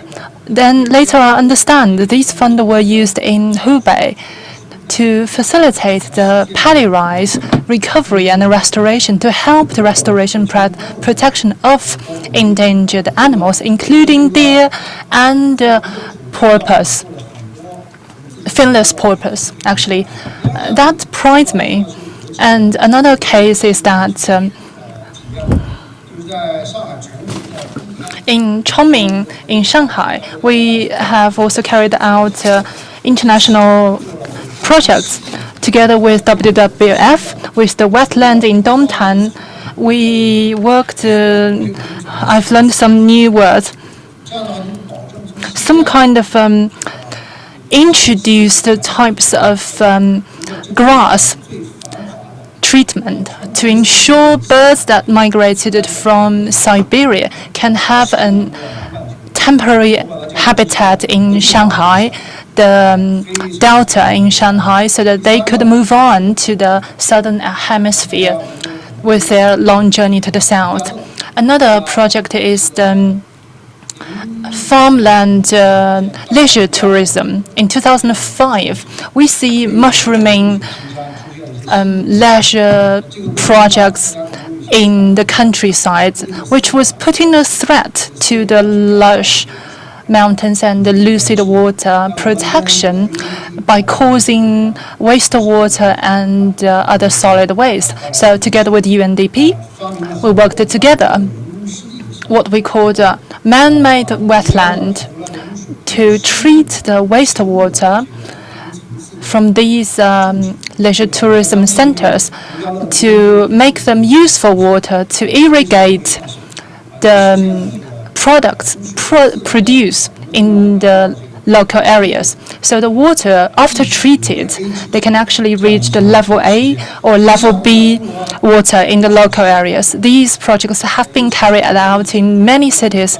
over 10 or couple dozens of projects. I can't remember the exact number. I call them indigenous, local, innovative projects. These are in line with the trend of the need and changes and to complement each other with our advantages. Delegates all talked about their own platform from their own perspective. I've learned a lot as well. Thank you very much. So we should follow you to go to the leisure centers in the countryside and to check out the finless purpose to understand what we can benefit from them. Thank you very much. Very inspiring and lively cases. We have experienced it. You were online, but we feel like you were actually offline with us. We look forward to seeing you offline. And next, let's welcome Taiwan from IKEA to talk about your specialty. You mentioned about forests, a lot of issues like biodiversity, climate change, deforestation. So I would like to hear your view on the projects IKEA have already done, and especially related to China. Thank you. I would like to start from a broad framework to give you an understanding. I mentioned about 2030 forest campaign, and I would like to also mention that actually back in 2012, we have already set a 2020 forest campaign. Have you finished it? Yes, we reached our goal. I was proud of that because this goal means that we need to reach 100% wood-related product need to be from more sustainable sources. That means it needs to be FIC authenticated or certificated or recycled wood. With efforts from the partners, we reached this goal. Especially by working with all of these partners, we have promoted 50 million hectares from woodland, which is equivalent to twice the size of the UK. It's a major product with all the participation and efforts involving a lot of our department from a company, from the small business holders, small farmers, and in 2030, we will continue on the basis of our achievement of 2020. And going forward, we will look at how we can improve biodiversity and meet the people who rely on forest to meet their needs. And another one is deforestation, the degraded scenic spots and the landscapes. How can we restore them, and how can we better utilize wood? So we need to look at what type of wood is best for what type of material. By 2030, 1/3 of our product will be from recycled wood.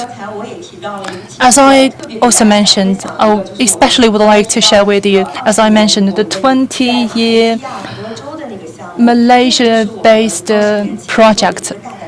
It was a bold trial 20 years ago. At the beginning, we were not sure what kind of benefit or reward we can achieve by restoring the tropical forest. We worked with our partners and Yunnan University from Sweden, and Sabah and other institute research centers from around the world. We restored 18,000 hectares areas of forest that had been damaged by deforestation and timber production, and introduced 80 new species and restored and covered 300 trees and restored them into that land with very substantial achievement. We see in a lot of places, and the endangered species are returning to that area, including the cloud leopard and other hornbill. What we have learned is that it's possible to restore tropical forest and biodiversity if we find the right solution. Mr. Gao, and I would like to hear from you as well. Let's welcome Mr. Gao. My example is from the yaks. Yak is the Class 1 protected animals in the world. We are one of the origin of a yak. 90% of the yaks in the world live in Qinghai Tibetan Plateau and the surrounding areas. There are 11 types of them, and how to protect them and develop this industry is a question. We have been working on that. We have a vice president of this our organization leading a project in Qinghai, invested over millions, 10 million of RMB to establish a farm, signed farming and growth barley product contract with local farmers to ensure the feed supply of yaks. So this new model of production have solved the problem of a shortage of supply of feed of the yaks, because yaks mainly rely on natural grow grass. To protect them means we need to provide them good food, tasty food. There are other companies working on this project, this type of project as well. So this company coordinated efforts from the farmers and local companies. They call that the 7-in-1 structure, from production to cleaning to processing to the sales and the raising and the breeding of the yaks, all in one solution, and created a Qinghai Plateau yak brand, and helped a lot of local farmers to be alleviated from poverty and be recognized as the provincial level brand, provincial level enterprise, and being recognized in more innovative way as well. So we believe this type of a solution is a way to solve and to reduce animal husbandry's impact on biodiversity and ecological environment. Thank you. That's quite an inspiring, interesting case from one example that inspired us to find new solutions and how to think about how to implement them. At present, we have experts and top-level researchers and my teachers and people we have to learn from in this aspect. So question is, how can we implement it? Actually, our enterprises have done a lot with innovative solutions. I would like to welcome you all to that county as well to visit and to get your first-hand experience as well. We have already got invitation to visit a lot of places. I can't wait. And thank you for your invitation. Last but not least, let's welcome Mr. Yan Peidan. How can we integrate our effort together? And could you give us some examples? So my example is that from last June the 5th, the International Environment Day, we worked with multiple environmental protection organizations and the government agency together and rolled out a campaign to protect the environment. We selected 5 species that highly related to climate change, including the vegetations as well as animals, including mangrove-based animal as well as clouded leopard and China unique plantations, and asked them to select 1 out of the 5 as the source of their inspiration, and they created and designed. And they selected a hat, 1 from hat and the scarf and other decoration, and to make creation based on these theme and product. So we would produce the designed product in mass, and then we take the profit from these products and to put the revenue into environment protection projects. So this is the final product, a clouded leopard on a scarf. So the designer shared his philosophy and rationale, because a clouded leopard livability is solely highly sensitive to the livability of that area. So this scarf carries a story. There are about 100 people have already bought this limited edition.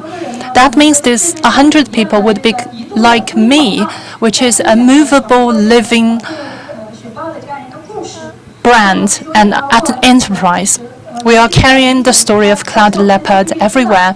Leslie probably doesn't know that Longyi's colleagues also bought this scarf. Based on our research, the revenue was contributed to the Chumalamba trooping. We used this revenue from the scarf to buy hat for the troopers in the Chumalamba. We would like to also hear the troopers' story as well, to see their happy faces when wearing the hat. Thank you. Due to time limit, I'd like to give you one opportunity to use one word to express in the course of combining biodiversity solution and what can the enterprise do. Just choose one word, okay? So Miss Jen, actually Miss Lan, you are the nearest to me. Shall I just give this opportunity to you? Or perhaps we should start from Mr. Jiantao. So I would choose more than just one word, no, just one line. Our employee actually mentioned we need to be part of this company as we work here. And that demonstrates our willingness and our partnership and our advantages. And it also coincides our long evergreening spirit. Could you repeat that again? Our frontline workers said, once you're here, you need to value your existence here and to be part of this place. So that means we need to value what we're doing, yes. And Ms. Lan, I would quote our slogan in the company and combine it with biodiversity. We need to create the beauty and to impact the world and protect the biodiversity together. create beauty, right? Yes. Beauty is the beauty of the nature, the beauty of the earth, the beauty of the land we live and work in. And let's return beauty the look that it deserves. Yes, it will be less poetic. It will be less poetic. No, you are not allowed to be less poetic. Only more. No, please go ahead. I would say taxonomy and a global biodiversity taxonomy would be probably a key driver to channel the necessary funding for the transformation on the biodiversity. Global biodiversity taxonomy. So common taxonomy across. Oh, okay. Yes, that's very crucial. 谢谢，非常感谢这个想法。来，有请李总。I will take one philosophy from our company. We believe that protection of biodiversity and photovoltaic green energy is a bright product and our future for mankind. You're quite familiar with the motto of your company. I would like to quote our founder.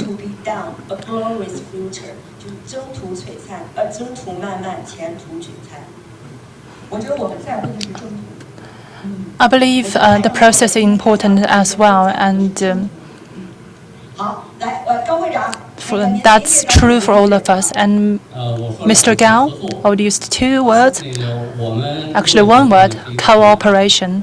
The Meat Association is a platform. We also work with TNC and other counterparts in the world and with the government together, because we believe that biodiversity protection needs efforts and coordination, cooperation of all of us. I believe you work as a moderator. You have already included all of the guests and participants in your speech. May I just add that all of the projects, implementation, our innovation, to realize all of them needs the participation of the government and our participation and our partners. I'd like to thank the Ministry of Irrigation, Department of Irrigation, and the Ministry of Commerce. Thank you. I believe that's shared with all of the guests here.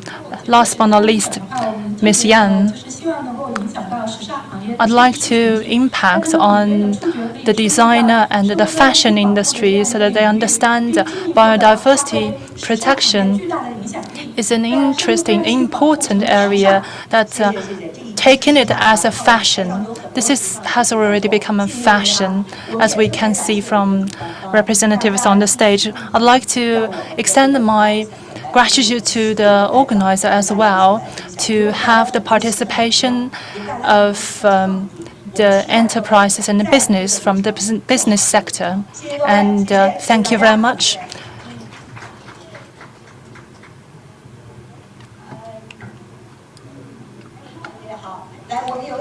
Let's welcome Ms. Wang Bingbing to be the moderator of this section. You may take this opportunity to take a group photo as well. This is quite a fascinating section, and we also mentioned about the road ahead. I'd like to take this opportunity to thank our audience as well and all the participants. Thank you for staying with us, whether for the path towards climate change and biodiversity protection. It's not easy. There are ups and downs, and people come and go. There are team members who work with us, just like you all, and we will together reach our goal. Now let's move on to the last section of this forum, the announcement of our report. Let's welcome Mr. Yang Xiu, the Assistant President of ICCSD and ICCSD's Director of Research. Good evening, ladies and gentlemen. As Bingbing just mentioned, Staying with us are our core team, but I believe who left are also core team members of this course as well. I'm very happy to represent the ICCSD from Tsinghua University to announce our nature-based solution to combat climate change. We call that C+ NDS. During the opening session of the conference, which President Xi has instructed on the development of natural-based solution to build a shared homeland for human and the nature, which is the core spirit of this solution. And he also mentioned good environment is not only natural asset but also economic asset. We need to focus on solving ecological problems facing economic and social challenges, which is our target. Therefore, our research center have constructed the N+C platform, have conducted 9 seminars. There are 900 organizations participated. We have published 200 scientific research. In Guiyang, we have released our research, and today we have released our comprehensive research. And in this platform, we have conducted research and formed policy suggestions, supported the local government for policy. This is the event for C+ platform. We would like to thank for your support for the platform. And this report, we have invited all scholars and research centers on this comprehensive publish the series of reports on natural-based solution to combat climate change. Hopefully, till the end, this report can provide support on NBS research. This is the introduction of our research center. We have invited all departments and government sectors to join us. During this report, one distinction is that the process of NBS, we have conducted 4 aspect assessment since last 1950s. The concept was formed. However, the description of NBS reached a consensus in World Bank report in the 1980s. All organizations have had an interpretation on the definition and the pathway and the goals of NBS. Last year, they have released the standard for NBS. This year, we have released the Chinese version of the standard. And this year, we have expanded into the AI system of NBS. The European Union have added another concept of making it a tool for urbanization. This is the second milestone. The third is that when deepening the concept, NBS was incorporated into the global governance process. In 2011, it has become one of the 9 actions of the UN. It was promoted in climate change, and it was also incorporated into the political agenda in climate change. It's also part of the CBD agenda. The 4th phase will be that since 2020, the COVID-19 pandemic, NBS reached a broader and deeper consensus, asking humans to coexist with nature. This is the development of NBS. In this process, in this report, we have conducted our understanding of NBS in 4 aspects. The first is understanding to conduct an overview of NBS and different researches. The first layer would be at the beginning of this concept. people concerned about ecosystem through restoring, protecting, and manage of ecosystem to improve the ecosystem service. We focus on agriculture, mountain, lake, river, wetland, and grassland. The second layer would be incorporated into human sectors, the positive effect of this concept into the human society, adding prevention of risks and contributing to the society. The third one would be it's not only about utilizing and caring about nature. We need to imitate the nature to innovate our life, to innovate our society. China has a very good case, is the sponge city, transforming the infrastructure into sponge to absorb water when there are extra water and emit water when there's little water. Those three understanding is from nature to artificial level. The majority of the research focusing on the artificial level, many organizations have assessed the MBS effect. The first, it has a very strong support for sustainable development. In these three pillars, MBS has very good influence and also it contributes to the benefit of human being as well as food security. While focusing on climate change, MBS also provides support for this topic. In 2018, the land utilization report, we can see that on agriculture and other ecosystem pathways, MBS has mitigation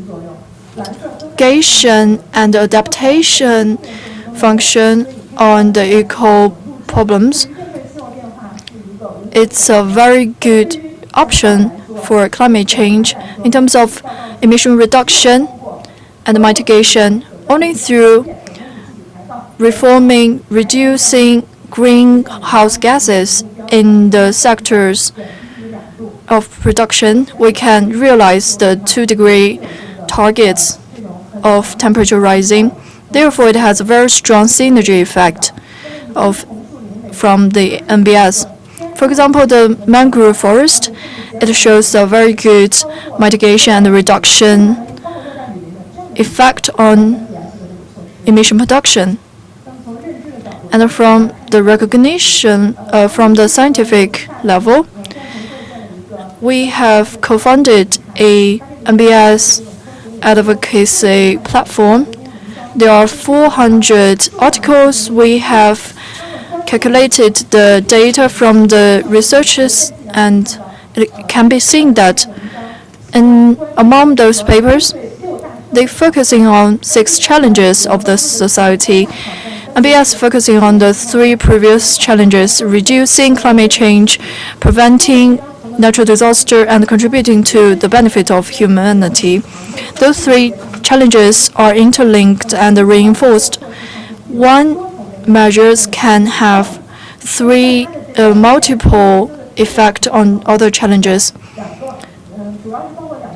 There are 2 aspects. The first is to measure the carbon reduction volume of MBS. The second part is to calculate how much economically we can save from MBS. And we have assessed there are 3 calculations. I will not elaborate on that. However, there are different results from the 3 ways of calculation. Those 3 measures are of great uncertainty, and there are great differences in terms of the results, respectively. In terms of the economic cost, we would calculate whether there are how much is the economic cost and how much is the economic output, in terms of the MBS. For example, the mangrove forest is a case. And the second is how much is the natural capital, the NPA, which is promoted by the Chinese government. Thirdly, apart from currency convention, are there any environmental effect that can be calculated economically? Those are some quantitative assessment of MBS. In this report, we are seeking about the effect of carbon sink in China of MBS.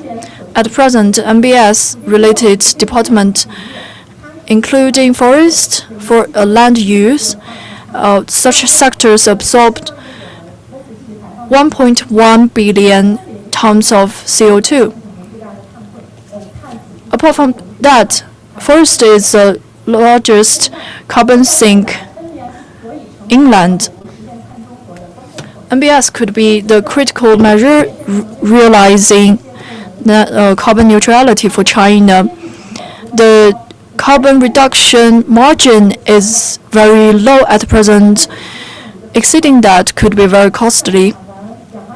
Also, other greenhouse gases from agriculture emission are not calculated and are not neutral. Therefore, we want MBS to offset the extra emission to contribute to carbon neutrality. And also, through the calculation for the 4 sectors in forestry, the new annual carbon sink would reach 900 million tons of CO2, around 1 billion. In 2060, it will reach a peak. And in agriculture, it will still be a great emitter. However, through technology and management, we can greatly reduce the greenhouse gas emission. In terms of grassland, it's more focusing on grassland absorbing carbon. Through protecting and restoring the degraded grassland, we can reduce carbon emission and adding carbon sink. And lastly is wetland. The degradation of wetland would influence the carbon sink of wetland. Therefore, we need to manage and restore the coverage of wetland to increase carbon sink of wetland. The calculation could be of great uncertainty due to the future action on biodiversity conservation and the species induced in the restoration and protection of wetland. Policy-wise, in 2019, in the climate summit of Yunnan,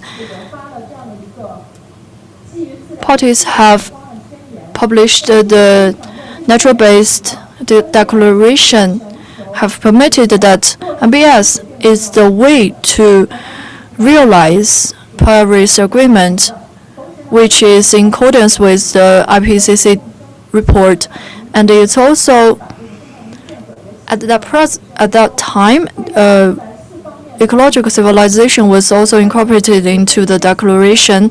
Therefore, we have conducted comments on such 4 aspects. The first is to incorporate into the national strategy, combining Oxford University research and countries' INDC analysis. We can see that almost all countries have put land utilization and forest and have mentioned their function on MBS and utilizing MBS to realize such targets.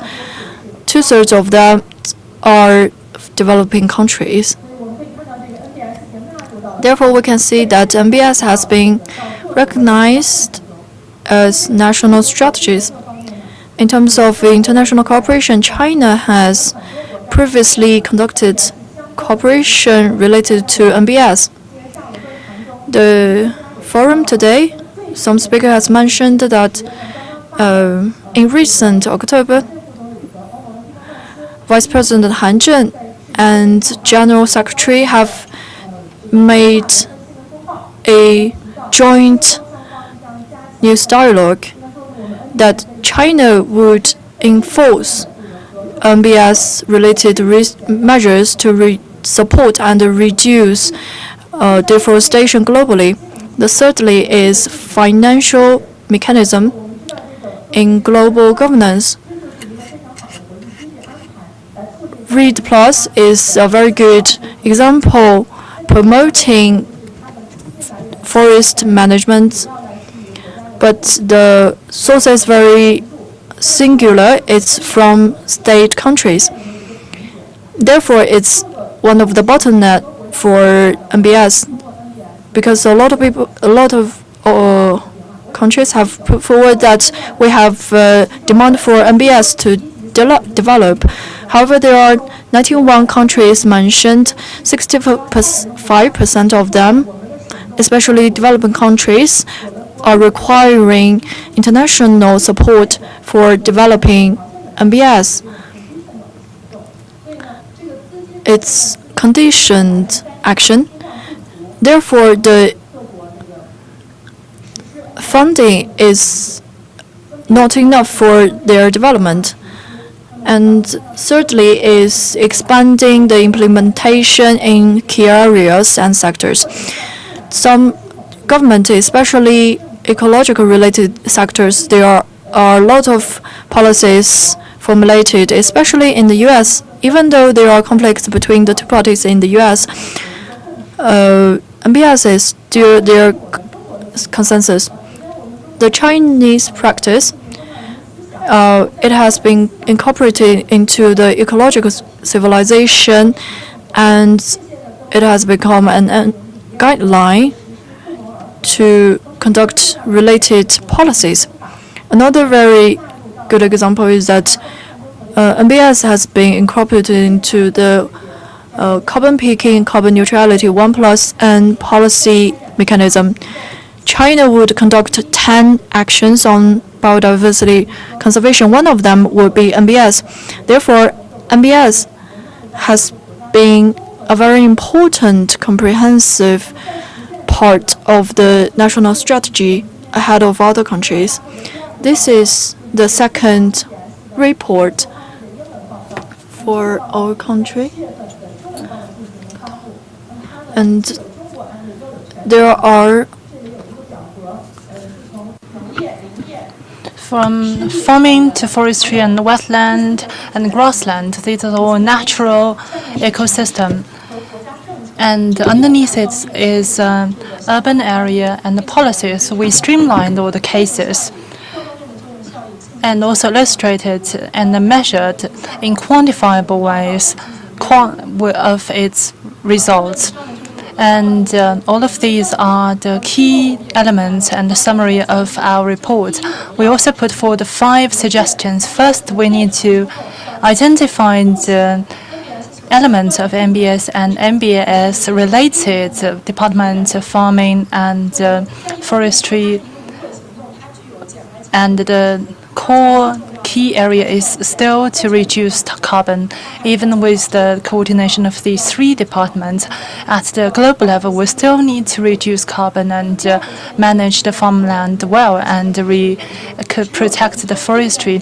Second, we need to continue research and study on MBS with a quantifiable study so that we could understand financially and how much we can input and the benefit in quantifiable way. Third is how can we mainstream these subjects, not such as in China we included into our policy, and at the UN level it included into the UN UN declaration and the protocols, and we should also connect it to comprehensive policies in the social and economic development to receive due and proper attention and awareness of the public. And MBS also fit into the developing countries' concerns, a way to solve key issues faced by the developing countries. So MBS-related international coordination, and put it as the South-South Coordination Center, is a key way to support sustainable development. Fifth is that we need to review our practices and share the good practices and the results. There are a lot of nature-based solutions and cases of how we can better intervene and intervention carried out. And these cases can be reviewed and shared with other countries to make China and the Chinese solutions and Chinese wisdom. That's the end of the report we compiled and made and drafted. That's the cover and the QR code you may want to scan, and we'd like to hear comments from you as well. And thank you very much.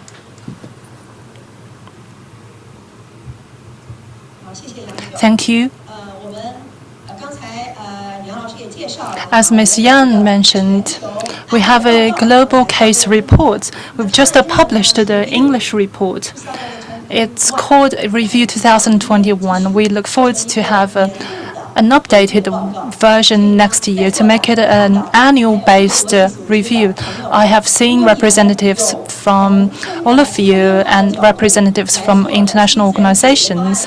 And if you have cases, nature-based cases, any updates, please tell us, and hope your best practices can be included into our next year's report. And that shall conclude the session of this forum. And thank you very much. I would like to invite you, all of you, to take a group photo together. And I would like to express my gratitude to the co-organizer of WWF and the CGTN and TNC and all of the participants. And special thanks to the Tsinghua University students, and thank you. And time to take a group photo.